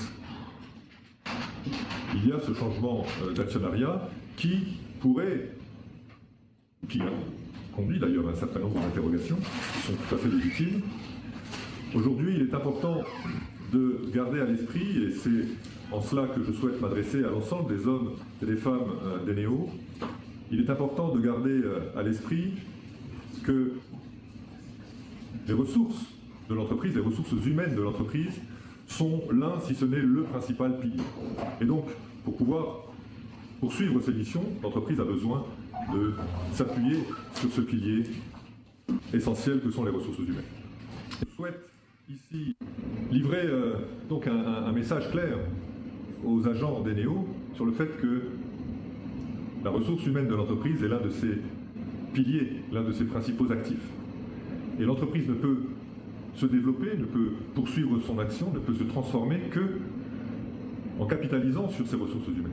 Et donc ce changement qui intervient, ce changement d'actionnariat, apportera évidemment des évolutions dans l'entreprise, et c'est bien naturel, puisque c'est aussi l'enjeu de cette opération, mais ce ne sont pas des évolutions qui sont une menace pour les salariés d'Eneo. Au contraire, ce doit être pris comme une opportunité d'amener l'entreprise, de poursuivre sa transformation vers l'excellence pour assurer une meilleure qualité de service et pour accompagner la transformation de l'entreprise vers l'excellence. Cette actualité de l'entreprise, et vous savez à quel point l'entreprise est une entreprise stratégique dans le pays, et donc elle attire l'attention de beaucoup d'observateurs, plus ou moins avertis d'ailleurs. Et donc on voit fleurir sur les réseaux sociaux tout un tas de commentaires, d'articles, d'affirmations, qui sont toutes entachées de beaucoup d'erreurs.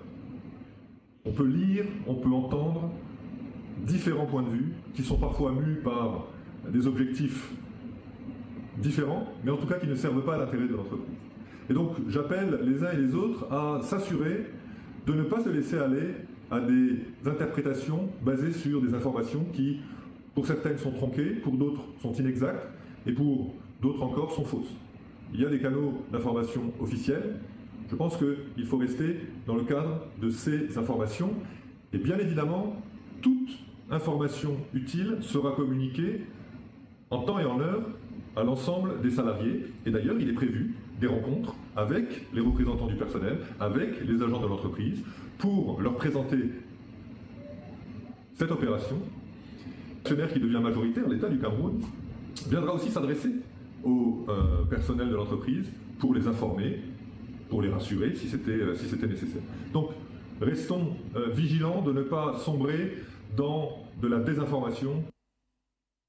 Alors justement, c'était important d'écouter cet élément pour une mise en contexte, que nous soyons justement au même niveau d'information avant le décryptage proprement dit. C'était donc Amin Oman Lidi, qui est directeur général de Eneo. Alors Francis Eyala, vous qui êtes le président du réseau national des consommateurs du Cameroun. L'État du Cameroun vient donc de reprendre Eneo, les 51% d'actifs. Est-ce une opportunité pour le Cameroun de reprendre le contrôle sur le secteur énergétique, ou alors c'est pratiquement un risque pour les Camerounais? Lorsqu'en 2019, nous écrivons au chef de l'État, son Excellence Paul Biya, le réseau national des consommateurs du Cameroun écrit au chef de l'État, son Excellence Paul Biya, pour proposer la nationalisation de Eneo, c'est après une série de réflexions avec les Camerounais de l'intérieur, mais aussi un ensemble de personnes à l'étranger, sur la nécessité de reprendre le fleuron national souverain. Il faut le dire, l'eau, l'électricité, les télécommunications sont des instruments de souveraineté qu'on ne peut pas laisser entre des mains inexpertes, pire encore, entre les mains des personnes qui viennent chez nous. Non, c'est des instruments qui doivent être manipulés avec grande délicatesse par des Camerounais, des patriotes, qui doivent eux-mêmes être à la manette et piloter ce genre de machine stratégique pour notre pays. Et donc, voilà l'esprit qui s'est bué derrière. Donc ça fait 178 communes ont été consultées, 2000 Camerounais ont été interrogés sur ce qu'ils voulaient. Ils ont dit non, il serait bon que ce fleuron revienne d'abord dans le patrimoine de l'État, comme nous l'avons fait avec la Camouata, qui, après l'affermage, se porte plutôt super bien. Nous pouvons tous le voir. Ah bon? Docteur Blaise Moussa, il faut mettre les choses dans leur contexte et savoir donner l'impulsion qu'il faut au moment où il le faut. Je ne voudrais pas faire diversion, je voudrais rester sur Eneo. On va revenir peut-être. Allez-y. Donc, pour vous dire qu'en réalité, le cas de Eneo est un cas patent, qui pour nous aujourd'hui, quand nous avons appris cette nationalisation, encore que nous étions à Yaoundé, au Hilton Hotel, donc dans le cadre d'un séminaire international sur l'eau avec une trentaine de pays, donc direction générale et même d'entreprises de l'eau donc en Afrique.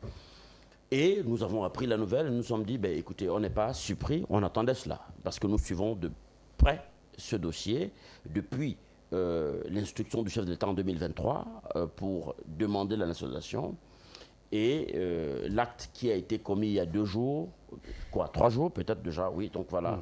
Mais surtout, l'ensemble, n'est-ce pas, des articulations qui ont eu lieu entre l'instruction du chef de l'État et l'acte qui a été signé. Parce qu'il y a eu des inventaires, il y a eu un ensemble de missions, des audits, dans le but de comprendre exactement ce qu'elle vaut aujourd'hui. Mais seulement, je voudrais comprendre la crainte des Camerounais qui pensent que finalement une entreprise qu'on a vendue il y a 20 ans à 23 milliards à AES Sonel, qu'il a prise alors que le directeur, monsieur le directeur général de EDC d'aujourd'hui, monsieur Sangou, qui était en service à Eneo à l'époque, à la Sonel à l'époque, avait dit non, il ne faut pas nationaliser, alors que le directeur général, monsieur Niat Ndjifendji à l'époque, en poste, avait dit non, on n'a pas besoin de privatiser.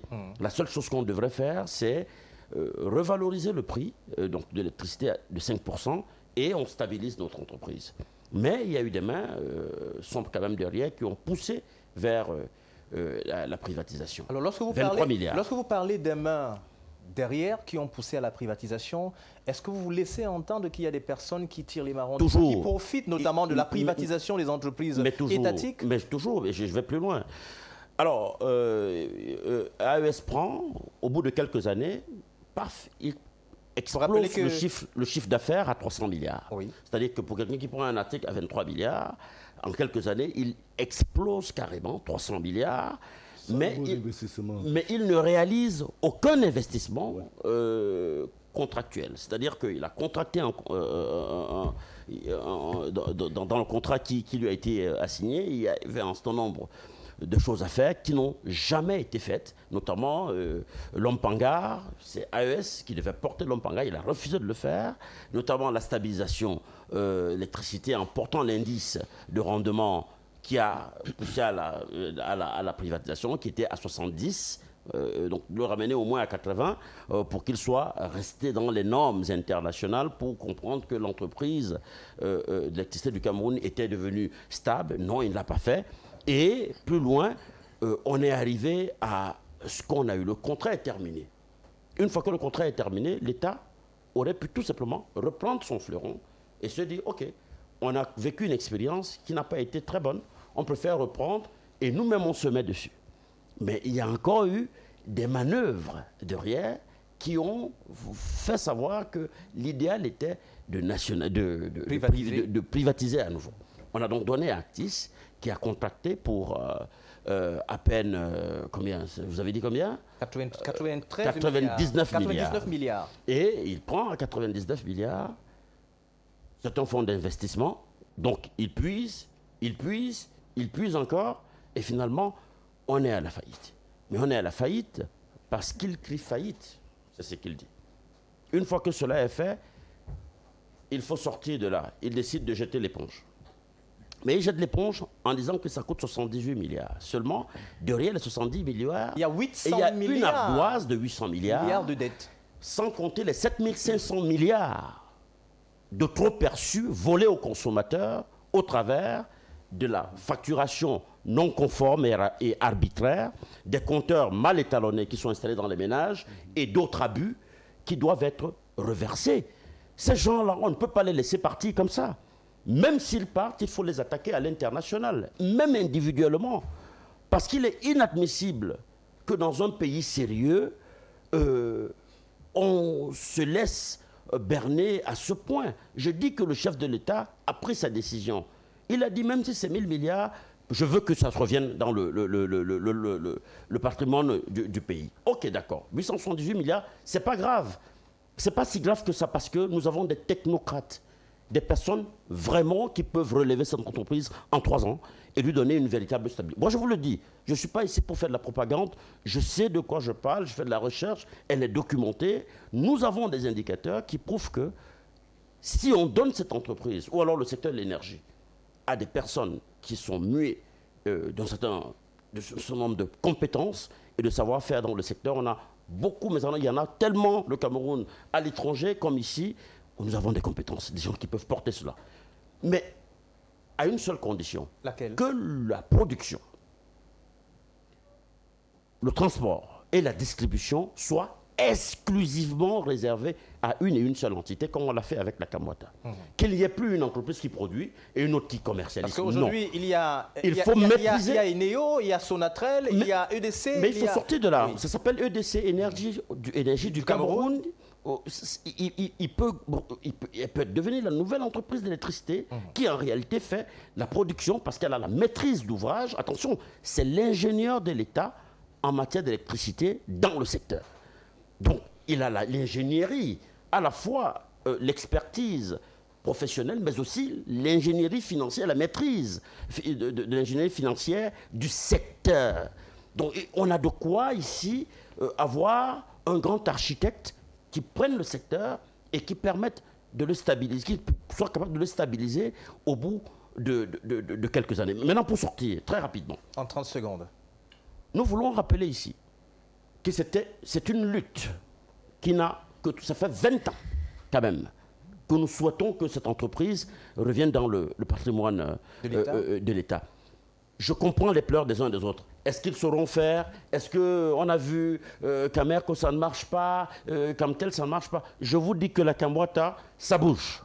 Je vous dis que le port autonome de Douala, ça marche. Avec Sirius? C'est la CNPS, ça marche. C'est la preuve qu'on a des gens, des compétences, si on veut véritablement donner la possibilité à une entité comme celle-là de décoller. Nous avons un technocrate qui est dans l'énergie depuis. Il connaît Eneo, il connaît le ministère. Il connaît le secteur. Monsieur Sangou, le directeur général de EDC aujourd'hui, 45 ans de métier. C'est un énergicien. Merci. Il s'y connaît. Merci Francis Eyala. Vous avez évoqué les chiffres tout à l'heure. On va revenir à vous. D'ailleurs, votre président a fait une sortie. On aura l'occasion de faire un commentaire là-dessus.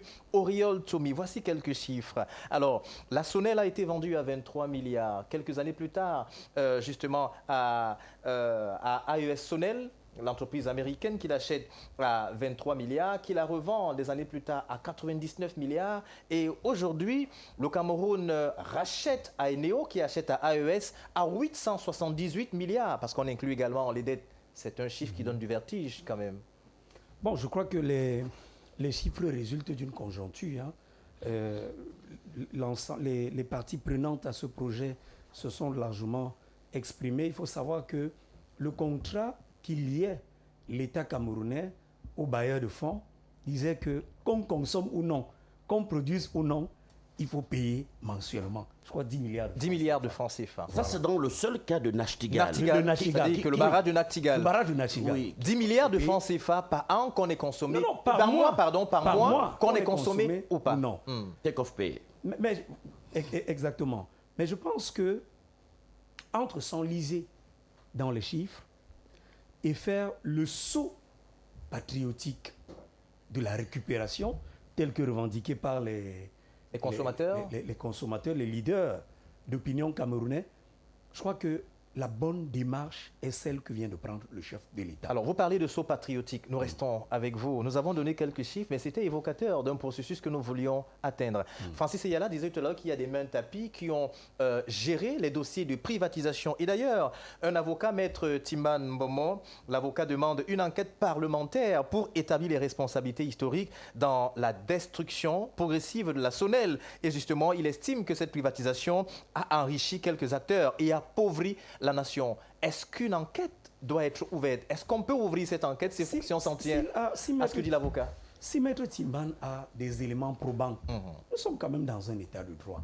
Il faut porter ces éléments probants devant les juridictions compétentes. Il parle d'une ouverture d'une enquête parlementaire. Est-ce que les députés aujourd'hui n'ont pas tous les outils à leur possession pour ouvrir une enquête dans ce sens et faire la lumière sur les zones d'ombre? On dit que la gestion est quand même tellement opaque. Il y a beaucoup d'argent qui circule, mais qui va dans une seule direction. Si vous avez écouté, dans celle du peuple. Si vous avez écouté l'Homme Lion le 6 novembre, il vous l'a dit. La lutte contre la corruption va se poursuivre en s'intensifiant. Et ça, il ne faut pas le prendre au tout hasard.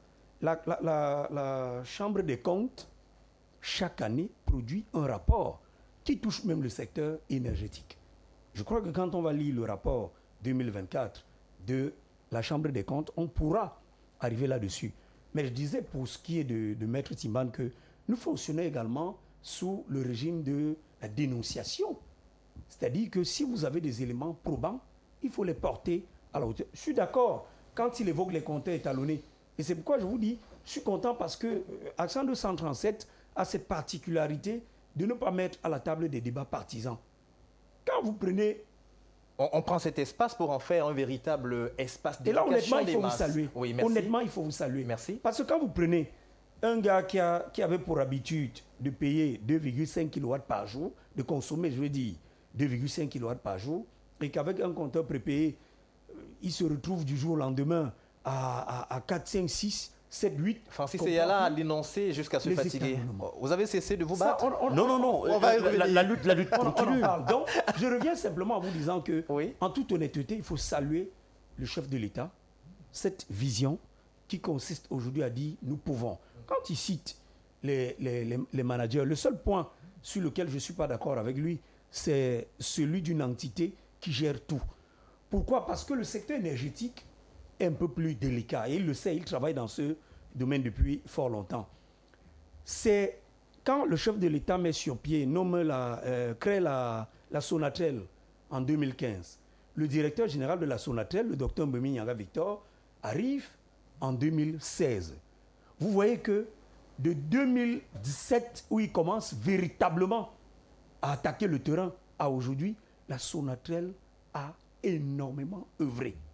Sur les lignes de 400 kV en chantier, entre Yaoundé et Douala, sur les lignes de 225 avec Douala Edea qui est en chantier, Edea Douala qui est en chantier en ce moment, Nachtigal Nyom, plusieurs. Cette interconnexion, la stabilité de l'énergie électrique est aujourd'hui, il faut le dire, avec force, est aujourd'hui l'œuvre de la Sonatel. Auréole, j'en doute fort que vous ayez les éléments d'appréciation vrais.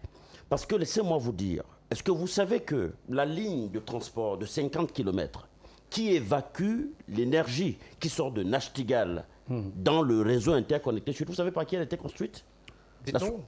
La Sonatel n'a pas d'argent. Elle a été construite par Nachtigal Hydro. C'est-à-dire que l'entreprise qui a construit son barrage, qui attendait une ligne pour transporter le courant et l'amener parce que son rôle c'était... Qui verse de l'argent à la Sonatel, c'est bien Néo. Non, j'arrive avant d'y arriver. Il faut donner des précisions. Attendez. Rappelons qu'il avait la parole. Oui, c'est une brèche aujourd'hui, qu'on vous donne. La Sonatel n'a pas les moyens de sa politique pour mener à bien ses missions. Et pour sortir, il se sûr que c'est un jeu d'intérêt, où certains qui doivent reverser l'argent aux autres préfèrent fermer la fontaine, ne pas leur donner cet argent pour les faire échouer et démontrer que c'est vers eux que, en fait, toute la responsabilité doit être établie. Merci, c'est suivi. Il faut le noter. Merci Francis. Vous revenez un tout petit peu à ce que je suis en train de dire, mais en disant que non, la Sonatel a prouvé, les données sont là. Quand vous dites que c'est NHC, je suis d'accord. NHPC, oui. Je suis d'accord, mais qui a mis en œuvre, qui a monté? C'est la Sonatel. Ah non. C'est la Sonatel. Merci.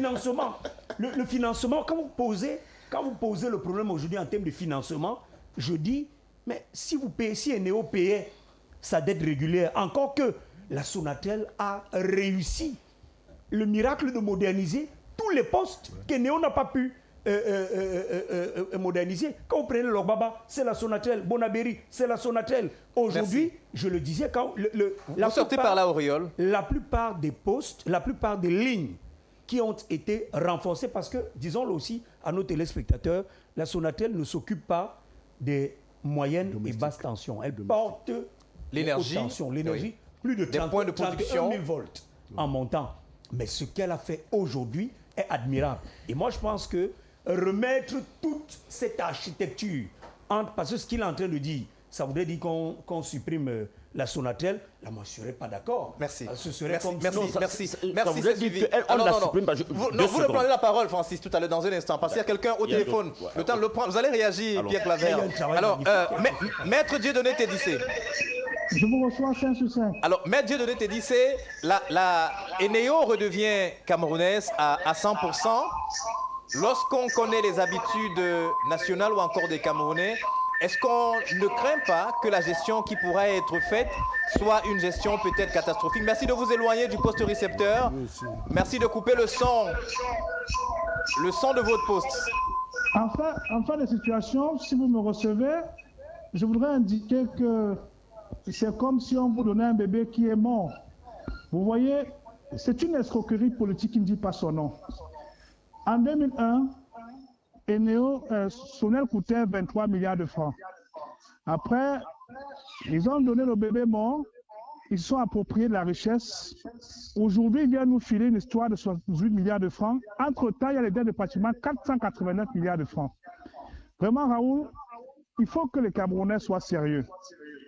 Un audit sérieux de cette entreprise va amener beaucoup de gens en prison. Et c'est pourquoi on rejoint le premier thème de votre débat sur la question de la compétence et au-delà.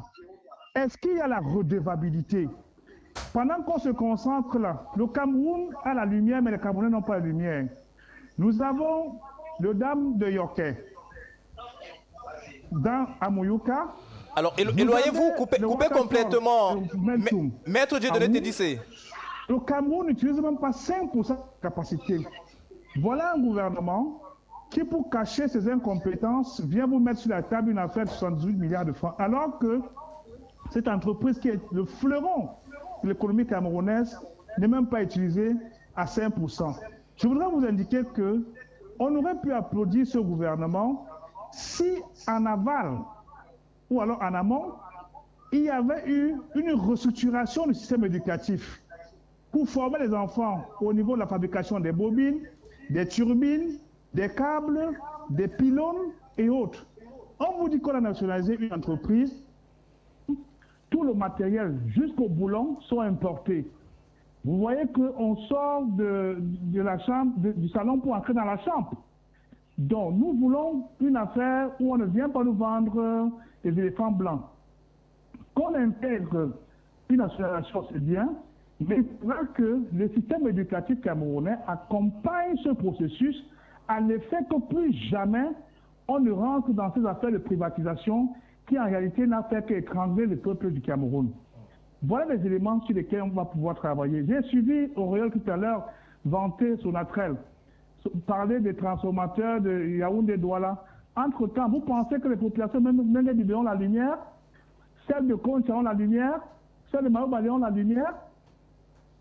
Vous avez à l'époque, dans le sud-ouest, le waterfall, le Dam of Yoke, à Mouyouka, qui produisait la lumière pour le sud-ouest, le nord-ouest et le Nigeria. Qu'est-ce qui s'est passé? Est-ce que le temps de milliards que vous avez dépensé pour Natiga n'aurait pas pu permettre de réhabiliter le Dam de Yoke et fournir la lumière dans le sud-ouest et comprendre que oui, en réalité, nos préoccupations sont pratiquement les mêmes? Il y a un problème nationalisme qu'il faut poser. On a comme l'impression que ceux qui nous dirigent ne sont même pas nationalistes, ils pensent qu'ils sont en transit. On va faire les audits au moment venu et chacun, la responsabilité de chacun va être établie et chacun rendra gauche. Parce qu'apparemment, ils profitent de la situation de laisser aller pour pouvoir nous vendre les bébés morts. Voilà un peu ce que je peux dire à cet effet. Alors, on reste avec vous parce que la question n'était pas achevée tout à l'heure. Dieudonné t'a dit, c'est l'État a souvent des dettes. Parmi les dettes, par exemple, des néos, il y a l'État qui ne paye pas ses factures à temps. Il y a également ce phénomène de son loulou dans les quartiers où pratiquement les gens piquent, comme on dit, pour être trivial. Alors, est-ce que cette nationalisation de cette entreprise étatique ne va pas aggraver la situation et peut-être avoir un impact encore plus négatif sur les populations elles-mêmes? Bon, ben, il faudra commencer par éduquer les Camerounais parce que passer à Yaoundé ou envoyer un de vos reporters, vous verrez que tous les ministères sont allumés. Tous les ministères sont allumés. Certains ministres ne payent pas les factures, certains directeurs généraux ne payent pas les factures. La présence même, est-ce qu'elle paye ses propres factures? Il va falloir discipliner les gens et c'est pourquoi c'est important de gérer ça en BOT, en build, en prêt, en transfert, de façon à ce que des Camerounais puissent investir de l'argent pour la réhabilitation de tout le dispositif dont je vais vous citer et percevoir les redevances sur le coût et permettre de rentrer dans les fonds et faire que désormais il n'y ait plus la gestion éléphant que nous voyons là. Voilà autant d'éléments qu'il faut indiquer là-dessus. Les ministères ne paient pas la lumière. Les ministres ne paient pas la lumière. Les directeurs généraux ne paient pas la lumière. La présence même ne paie pas la lumière. Vous avez, si vous prenez un hélicoptère, Raoul, vous verrez que le ciel du Cameroun est un ciel avec des fils comme c'était l'araignée. Preuve de ceux qui ont un désordre qui ne dit pas son nom. Vous avez des villages ici où on paie la lumière seulement le 31 décembre. Le gaz, son ampoule allumée. Il va falloir que chacun puisse mesurer les efforts des uns des autres et équilibrer la distribution d'électricité de façon à ce que nous soyons capables d'y avancer. Je vais profiter pour vous dire quelque chose de particulier. Est-ce que vous savez que la torche de la Sonara, celle qui brûle à longueur de journée, pourrait fournir l'électricité suffisante à toute la ville de Limbe? Pendant la période de la Sonara ne fonctionne pas, cette torche aurait pu fournir l'électricité pour toute la ville de Limbe. Qu'est-ce qu'on en fait? Alors, je vous parle, vous avez quand même Serge Henri Kelbeck, qui est le camarade de Royal Tony, s'il ne sait pas, qui est spécial dans ce domaine, qui a amené des ingénieurs pour faire ce travail. Mais comme c'est encore une affaire de réseau et de réseautage, ça n'a pas été accepté. Voilà autant d'éléments qu'il faut mettre au devant pour résoudre efficacement cette préoccupation concernant l'électricité. Merci. Merci Dieudonné Tédissé, maître Dieudonné Tédissé pour cet apport. Alors, vous étiez très brûlant de réaction et justement, puisqu'on sait qu'au-delà du journaliste panafricaniste souverainiste que vous êtes également communicant du PUR, c'est-à-dire le Parti uni pour la rénovation sociale. Et d'ailleurs, le premier secrétaire du PUS a réagi suite à cette renationalisation de Eneo. Il a d'ailleurs dit qu'il s'agit là d'un acte fort de reconquête énergétique. Un commentaire? Ça rentre en droite ligne dans notre programme politique en faveur d'un Cameroun souverain dans tous ces secteurs, dans tous les secteurs de la vie publique. Je voudrais quand même rappeler les conditions de privatisation d'Eneo. Ce que vous ne savez peut-être pas, c'est que le fonds, le FMI, c'est Eneo, AS Sirocco, en fait, était la propriété de l'ancien directeur général du FMI, Michel Kamdessus. Donc c'est lui qui reprend. Parce qu'ils ont décidé de se partager le gâteau, donc chacun essaie de développer des stratégies. Et ils nous disent, bon voilà, vous n'êtes plus en capacité de gérer la distribution de l'énergie dans votre pays, alors il faut vendre, il faut privatiser la Sonel, et c'est lui-même qui vient racheter cette Sonel. Et il la rachète sous le nom de AS Sirocco, qui n'avait jamais existé, qui n'existait que ce qui faisait sa première opération, mais plus tard, on va se le retrouver du côté du Brésil, dans les mêmes conditions. Alors, vous voyez, nous sommes victimes d'un complot global. On est parti de 23 milliards. Aujourd'hui, l'État du Cameroun doit payer 878 milliards. C'est-à-dire, on parle des transactions de 78 milliards, mais en réalité, il y a une ardoise de dette de 800 milliards de francs CFA en background. Entre-temps, on est passé par le fonds Actis, qui, je vous rappelle également, et la présidente d'AIS n'a jamais fait n'a jamais fait l'objet d'un appel d'offres international. C'est des braves Camerounais, des braves fonctionnaires camerounais qui sont allés négocier ça en catimini à Londres avec le fonds Actis. On ne sait même pas si effectivement ce fonds a une existence légale. Voyez-vous, nous sommes en fait victimes. Alors que Hydro-Québec et EDF étaient là. Étaient dans la course. Et Hydro-Québec, c'est l'un des plus gros, c'est l'un des experts mondiaux en matière de distribution et même de production de l'énergie électrique. Alors, nous sommes toujours là dans les camerouniaiseries. Parce qu'en fait, ce sont ceux qui ont amené le fonds, ceux qui ont privatisé d'abord. Les privatisations de la Sonel, donc toutes les privatisations en général, nous ont été imposées par le FMI et la Banque mondiale. Moi, je considère ça comme l'un des plus grands crimes socio-économiques que l'Occident a imposé, que l'impérialisme a imposé à nos pays. Parce que ça n'a pas de sens. Chez eux, ils ne privatisent pas ces secteurs-là. Mais chez nous, même l'oreille, on ne privatise pas en Europe. Vous avez les lignes de chemin de fer en Europe qui ont 200 ans, qui ont 300 ans. Oui, oui, ça existe. Oui, mais ici au Cameroun, ils nous ont obligés à privatiser juste pour jeter en pâture nos outils de souveraineté. Aujourd'hui, c'est le chef de l'État, comme le rappelle d'ailleurs le premier secrétaire du PS, a pris cette initiative. Il faudrait maintenant qu'elle soit conduite avec beaucoup de succès, mais il y aura toujours un problème de leadership. Vous avez pris soin de citer quelques managers qui se font positivement remarquer, malgré les coups qu'ils prennent. Et je ne sais pas s'il y en a plusieurs, mais vous avez aussi cité quelqu'un vis-à-vis de qui je pense aussi beaucoup de bien. C'est lui qui est actuellement à la tête des EDC, parce que c'est un professionnel. Oui, c'est un expert en la matière. Maintenant, est-ce que ceux qui entourent dans le chef de l'État vont lui permettre de faire des choix stratégiques et confier ces entités-là à ceux qui sont capables de transformer, de conduire, de remplir des missions avec succès? C'est là toute la question. Et je vais rester dans le sujet concernant l'énergie électrique au Cameroun. On a parlé tout à l'heure, l'énergie électrique relève d'un secteur de souveraineté. Tout à fait. S'il n'y a pas d'énergie électrique, vous n'allez jamais vous développer. C'est pour ça que voilà. Et voilà pourquoi la Grande-Bretagne commence avec sa révolution industrielle. Parce que ça part avec des usines de charbon de ce côté-là, et même en Allemagne. Mais au Cameroun, 65 ans après l'indépendance, avec un potentiel de 15 000, un potentiel exploitable de 15 000 mégawatts, et on a des besoins réels d'environ 5 000, 6 000 mégawatts. Mais est-ce que vous imaginez que 65 ans après l'indépendance, nous n'avons même pas 700 mégawatts disponibles pour une raison simple. Le choix des projets a été fait à l'emporte-pièce. Ceux que j'ai cités tantôt impliqués dans l'affaire. Vous avez parlé de 700 disponibles. Voilà. Parce qu'ils vont nous dire 2000 installés. Voilà. 700 disponibles. Il a parlé de 700 disponibles, on peut avoir 2000 installés. On peut avoir 2000 installés, mais on n'arrive pas, oui. Voilà. Or, nos besoins à date sont évalués à 5 000, 6 000 mégawatts pour que tu puisses avoir l'énergie en Gomediap. Pour que le président de Gomediap puisse avoir l'énergie chez lui, il nous faut simplement 5 000, 6 000. Il y a le potentiel, mais le barrage de Lompanga, de Naktigal, qui a été quand même produit, qui coûte, où l'investissement est de 780 milliards. Mais aujourd'hui, de la production linéaire n'est pas constante. Oui. À 8 heures, on a 150 mégawatts. À 12 heures, on descend à 100. À 14 heures, on monte à 400. À 18 heures, à 20 heures, on redescend à 300. Or, tous ces éléments-là sont pris en compte pour la facturation du transport. Absolument. Parlant par exemple de la Sonatrach. Et même la facturation du kilowatt. Le mégawatt ou alors du Non, du kilowatt. Dans ta ménage. Au consommateur. Oui. Tout à fait. Et ça crée donc une déstabilisation totale de l'approvisionnement de l'énergie électrique. Parce que personne ne maîtrise. Pourquoi? Parce que selon certains rapports, le barrage de Nachtigal n'est pas loin d'être un éléphant blanc. Oui.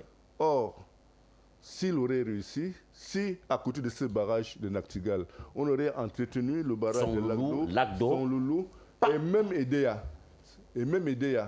Et aussi, on aurait également réalisé de très bons investissements avec Mikim et Memvele. Nous serions au-dessus de 6 000. Nous serons quand même beaucoup plus proches de 6 000.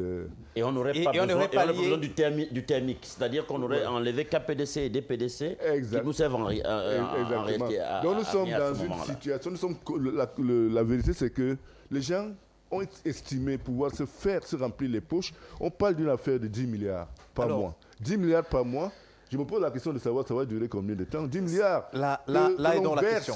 À NHPC par mois, ça va dans les poches de qui et pour qu'on ait quelles raisons? consommé ou pas. Qu'on n'ait pas consommé. Et pire, on doit rembourser 780 milliards, mais personne ne vous dit pendant combien de temps on doit payer les 10 milliards par mois. Attendez, cette histoire de Nachtigal est simplement symptomatique à la volonté de certains de nos dirigeants à piller les caisses de l'État et à se remplir les poches. Et aujourd'hui, nous allons tous payer le prix parce que personne n'est certain. Si en période actuellement, on a des coupures, on n'arrive pas à avoir un débit, une production régulière, stable, linéaire, c'est en saison sèche, qu'est-ce que ça deviendra? Donc je pense que c'est un éléphant blanc qu'on nous a encore balancé, mais le drame c'est qu'il ne nous appartient pas pendant 35 ans. Alors notre souveraineté énergétique est encore en pointillé. Justement, en pointillé, il faut que ce soit en très fort, on l'imagine. Et les responsables devraient justement faire l'objet. Il faudrait que le chef de l'État prenne ses responsabilités. Il doit ouvrir une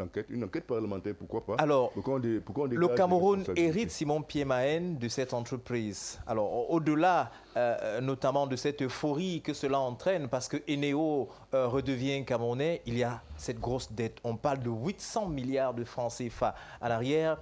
Est-ce que cela ne va pas peser sur les finances publiques à la longue? Cette dette, est-ce que le peuple ne va pas ressentir? Le consommateur, à la dernière échelle, le dernier maillon, ne va pas ressentir cela? Monsieur Xavier, c'est une très bonne question que vous avez posée.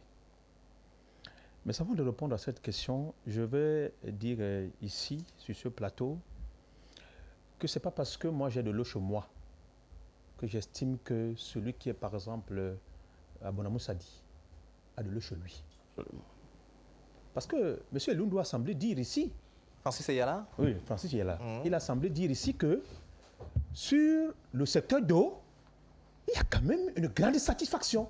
Avec les actions du Dr Blaise Moussa. C'est ce qu'il a semblé dire. Oui. Non, il parle de revalorisation. Je ne lui ai pas entendu parce que c'est pas dans ce sens que moi j'ai entendu. Hein. Parce que moi, si vous me donnez une seconde dans votre une temps, seule seconde. Une seule, oui. Elle est déjà passée. Oui. Allez-y, je vous écoute. C'est pour dire en fait que pour nous qui sommes au service des consommateurs tous les jours, je peux vous dire que pour le 4e DG qui arrive à cette posture sous ma mandature, il y a une juste amélioration. Merci. Ok, d'accord. Merci. La parenthèse est refermée immédiatement. Moi, c'est pas comme ça que j'ai compris. D'accord. En même temps, moi j'ai apprécié le brillant exposé là tout à l'heure. Vous entendez 10 milliards, 300 milliards, 870 milliards, des montants faramineux et vertigineux même en même temps. Mais moi je me suis posé la question, où est le consommateur dans tout ça? C'est bien beau. Tout le monde aspire à ce que Eneo soit nationalisé. C'est un avantage quand même. Mais tenons-nous tranquilles. Quelle est la plus-value du consommateur dans ce rachat de la part d'artistes, comme on a dit, on a si bien précisé? nationaliser une telle entreprise? Quelle est la plus-value? Vous avez bien parlé de cette dette-là. Aujourd'hui, vous savez, le Camerounais aujourd'hui, le consommateur paye combien le kilowatt par heure? Cela dépend. Il varie entre 50 et 50, 90. 50, oui, Officiellement. Mais il y en a qui payent 104 francs. Vous avez déjà vu? Aujourd'hui, vous vous retrouvez dans une situation où certains qui se plaignent, vous n'avez pas d'appareil chez vous, mais on va vous donner une facture pratiquement de 10 000, de 5 000. Ça, c'est clair. Posez la question de savoir, mais vous avez consommé ça où et depuis quand? Alors, J'ai quatre la lances. Si effectivement- la réponse justement, Si effectivement, dans les agences, Si c'est qu'il faut d'abord payer. Non, effectivement. 176 millions, 1872 kilowatts. et on vous dit carrément, payez d'abord avant de revendiquer. Mais vous payez d'abord avant de... Quand vous avez déjà payé, vous allez encore revendiquer quoi? Est-ce qu'on va imputer ça dans la prochaine facture? Pas du tout. Et ils excellent dans les coupures. Lorsque vous avez débordé, ne serait-ce que le jour de payer la facture, je vous assure que même si vous décidez de payer ça par les voies qu'ils utilisent, on va vous facturer ça pour les impayés. Paiement en retard, là, on vous facture ça, vous devez payer. Et d'ailleurs, même on vous demande que vous payez la vie de coupure. Imaginez-vous un seul instant. Et on vous fait comprendre que dans le contexte dans lequel nous sommes en train d'aller, c'est avec une grosse dette. Mais tenez-vous tranquille, monsieur Xavier. On va davantage asphyxier le consommateur. Ouais. On va davantage asphyxier le consommateur. Si aujourd'hui on paye 50 francs le kilowatt-heure, mais imaginez-vous combien ça sera. Et vous savez, c'est une observation que j'ai eu à faire quand même. Les choses où on a toujours dit là que l'État prend toujours le relais, c'est souvent vraiment avec beaucoup de douleur que nous vivons ça. Ça fait beaucoup de douleur. Parce que chaque fois, il a parlé tout à l'heure des délestages. Nous, on a vécu un temps ici là que vraiment c'était notre nourriture quotidienne. On s'attendait à ce que parfois, lorsqu'on coupe le courant, attendez-vous à 1 mois, à 2 semaines. C'était régulier. Bon, c'est vrai. Aujourd'hui, on se trouve que, sensiblement, on n'assiste plus à ce genre de coupure intempestive. C'est vrai. Mais maintenant, dans le cadre où on assiste à cette nationalisation de cette entreprise et qu'aujourd'hui, on se dit, c'est l'État qui va maintenant prendre le relais. Le temps où l'État prendra le relais, le mécanisme qui sera mis en place, comment est-ce que le consommateur va gérer ça? Une dette qu'il faut payer, les milliards de francs. 800 milliards. 800 milliards. Mais je ne sais pas si la maman qui est au village, quand elle entend parler de 800 milliards, ce n'est pas 800 francs CFA. Hein? C'est-à-dire 1000 milliards 800 fois. Ce n'est pas possible. Mais soyons quand même sérieux. Et vous pensez que généralement, on a souvent utilisé ce prétexte-là ici. Vous savez que la conjoncture, vous savez qu'il y a telle situation, vous savez que le coronavirus, vous savez que... Et pap, on vous brandit des chiffres, on vous brandit des montants que vous devez payer. Vous savez ce qui s'est passé avec le carburant. Donc, on va encore assister à une situation où le consommateur ne va plus se retrouver. Et si aujourd'hui, ne serait-ce qu'avec ce que nous sommes en train de voir, les surfacturations avec Eneo pour l'instant, et qu'on se rende compte que dans les jours à venir, cette dette-là risquerait d'être amputée au consommateur. Aux consommateurs. Mais puisqu'on va les amputer ça. Vous avez déjà vu? Non, soyons sérieux. Je n'aime pas quand je dis des choses aussi sérieuses comme ça, vous vous mettez à rire. Non, soyons sérieux. Parce que, en fait, vous ne pouvez pas imaginer la douleur avec laquelle on a souvent du mal à payer les factures. On paye ce qu'on ne consomme pas. Et aujourd'hui, vous venez nous dire, il est mieux placé pour parler de ça. Mais baladez-vous dans les foyers, baladez-vous dans les ménages, vous allez voir. C'est très difficile. C'est difficile. Pendant ce temps, on vous dit, non, la facture qu'on vous a présentée, là, vous devez payer. Vous revendiquez, non, on dit que payez d'abord. Vous payez même ça, on vous retrouve même pas dans vos droits. Et vous savez, même si demain après-demain, à un moment donné, parfois il y a même des coupures ici, là même qu'on n'annonce même pas. Moi, un consommateur, je paye ma consommation. Mais quand on me coupe le courant, on ne m'avertit pas qu'on me coupe. Donc si mon appareil se gâte là, ça me risque de périr. Alors Simon Pied-Mahen, cette renationalisation d'Eneo, est-ce que ça peut, on va le dire, faire grandir ou alors faire régresser les problèmes de corruption, par exemple, à votre avis? Tout à l'heure, le doyen a déjà dit comment les choses se sont passées. Si aujourd'hui on est en train... Vous savez, la corruption, c'est un fléau qui est encore dans les jeunes des Camerounais. Vous savez, Rapidement. J'ai oublié de relever un aspect qui est très important. Lorsque l'État réclame, Sonatrach réclame 400 milliards à Eneo. Je ne sais pas si cette dette a été prise en compte. J'en parlais. J'en parlais justement. Ça signifie en fait qu'on ne sait pas exactement quel jeu jouent nos autorités chargées de ce dossier. Parce que dans cette affaire d'énergie électrique, il y a 3 principaux acteurs. Il y a celui qui produit, qui est l'État. Il y a celui qui transporte et il y a celui qui distribue. Mais si maintenant vous asphyxiez celui qui distribue et favorisez plutôt celui qui produit parce que vous êtes en collision avec lui, il y a problème. Et maintenant, le distributeur qui est Eneo ne paye pas ses engagements, n'honore pas ses engagements et ça se situe à 400 milliards au moment où Eneo, mais on n'a pas rappelé qui va payer les 400 milliards à la Sonatel. Pourtant, la Sonatel est obligée de remplir son contrat sur fonds propres, en se battant comme elle peut. Ouais, alors, c'est pénible. Merci. 2 minutes, je vais récupérer ça chez vous. Non, justement. C'est que je voudrais terminer, peut-être pour laisser le soin à d'autres personnes d'y participer, parce que j'ai l'impression que ça fait beaucoup couler d'encre salive. Oui. Je voudrais dire ceci. Quand on parlait bien évidemment de la corruption, je suis d'accord quand quelqu'un a dit ici tout à l'heure qu'il faudrait que tous les Camerounais apprennent à payer l'électricité, même ces institutions-là. Et généralement, c'est même eux-mêmes qui utilisent même beaucoup plus l'électricité. Vous parlez par exemple dans les écoles publiques, les branchements même sont directs. Vous avez déjà trouvé une école publique ici là qui a un compteur chez lui. Le branchement est direct. Il ne paye pas l'électricité. Bon, ce manque à gagner là, à qui profite? À qui est-ce que cela profite? C'est à nous les consommateurs qui avons des compteurs. Dans des ministères généralement, vous savez comment on utilise l'électricité là-bas? Est-ce qu'ils payent l'électricité? Bon, maintenant, est-ce que ce mécanisme-là que vous êtes en train de dire aujourd'hui, on va toujours arriver dans un contexte où la corruption sera effectivement le maillon essentiel, dans certains cas, pour le bon fonctionnement, pour les intérêts des uns et des autres. Donc je pense qu'il est important ici que, si on a besoin vraiment de faire les choses normalement, généralement dans un tel contexte, ce que nous devrions toujours penser, ou bien ce que l'État devrait penser, c'est penser d'abord au consommateur. Parce que c'est lui qui garantit, c'est lui qui permet à ce qu'il y ait ce mouvement dont nous sommes en train de parler aujourd'hui. Si on ne garantit pas les intérêts du consommateur, dans toutes les actions qu'on mène, ces actions-là sont nulles et sans effet.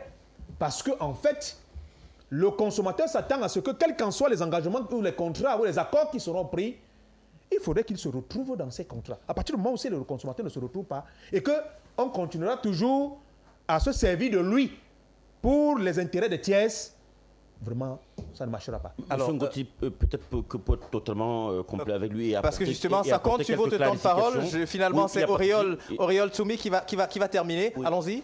Pour clarifier un certain nombre de questionnements, il faut, vous savez, nous avons aussi une mission d'éducation. Quand on nous regarde à la maison, il faut dire que l'eau, l'électricité sont des biens publics de base, garantis à l'État, aux consommateurs, je vais dire aux populations par l'État. Ça confère la loi fondamentale et c'est l'une des missions régaliennes, basiques, élémentaires de l'État. C'est gratuit.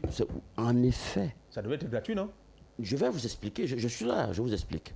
Vous savez à combien on produit un mètre cube d'eau aujourd'hui? 900 francs CFA. Alors, rappelons que c'est la question de l'électricité qui non, nous intéresse. On arrive, je vais parler de l'électricité aussi, simultanément. On vend le mètre cube à combien aujourd'hui? 300. Pourtant, la production, c'est 900. Il faut que les gens le sachent. L'électricité, c'est pareil. Vous allez voir que dans la structure de la facturation de l'électricité, l'État, la Constitution a prévu, je veux dire l'État, le gouvernement a prévu qu'il y a une partie sociale, ce qu'on appelle une tranche sociale. Oui.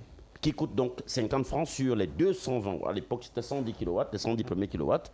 Avec Covid-19, parmi les mesures de protection de la couche la plus défavorable, on a doublé cette tranche sociale. Là, elle est passée de 110 à 220 et elle coûte 50 francs CFA. C'est pour lui donner des éléments qui lui permettent de comprendre pourquoi, prioritairement, c'est c'est des éléments, je veux dire, c'est des services qui sont garantis à... Merci Francis. Francis quasi social au départ. On va sortir avec... Seules les industries ont l'obligation de... Cette renationalisation de Eneo, pour une entreprise comme celle-là, qui se doit de grandir, il faut un certain nombre d'investissements. Eneo redevient camerounaise. Est-ce que cela ne va pas empêcher aux bailleurs de fonds, par exemple, entreprises extérieures, ça ne va pas les empêcher. Est-ce qu'ils n'auront pas peur, ces investisseurs-là, d'ajouter de l'argent dans une entreprise qui est déjà endettée? Non, absolument pas. Je crois que le PPP, le partenariat public-privé, est très souvent recommandé par le chef de l'État et dans de nombreux pays au monde. D'ailleurs, le privé rentre très souvent pour porter des initiatives gouvernementales et les amener à leur terme. Il faut dire que il y a une arithmétique administrative, pas complexe du tout, qu'il faut mettre en avant pour comprendre que c'est pas comme si, parce que je peux comprendre la colère de Simon Pierre, mais en réalité, dit que cela sera imputé immédiatement au consommateur. Non. Je le dis pourquoi? Je le dis parce que la maturation, le dossier de maturation du projet pour la renationalisation des Néo a pris en compte au moins deux aspects. Le premier aspect, ce sont les banques locales. Le ministre de l'économie présente l'accompagnement des banques locales en termes de crédit à long terme, en termes de financement régulier de la politique qui est engagée en ce moment. C'est le premier aspect, c'est-à-dire revenir localement, s'appuyer sur les banques locales pour avoir des crédits avec beaucoup plus de sérénité.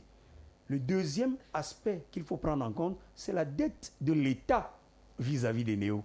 Parce que depuis, on charge Eneo, mais en rappelant, heureusement, vous l'avez souligné, et même d'ailleurs notre copanéliste en ligne l'a souligné, c'est-à-dire que l'État a lui aussi une dette vis-à-vis des Néo. Donc il y a une arithmétique administrative qui va se faire et le reliquat, on verra donc, le ministre des Finances l'a dit, on verra comment gérer. Mais il faut dire que la bonne nouvelle, celle annoncée par le ministre de l'Eau et de l'Énergie, c'est justement que toutes les administrations payent leurs factures d'électricité. Désormais, tout le monde va payer. Merci. Il n'est plus question donc que les gens se disent, nous sommes l'État, nous ne payons pas, et que cette dette de l'État vis-à-vis des Néo s'accumule mensuellement. Merci. Tous les agents économiques de l'État vont c'est payer. avec vous que nous mettons un terme à ce programme. Le temps est allé véritablement très vite.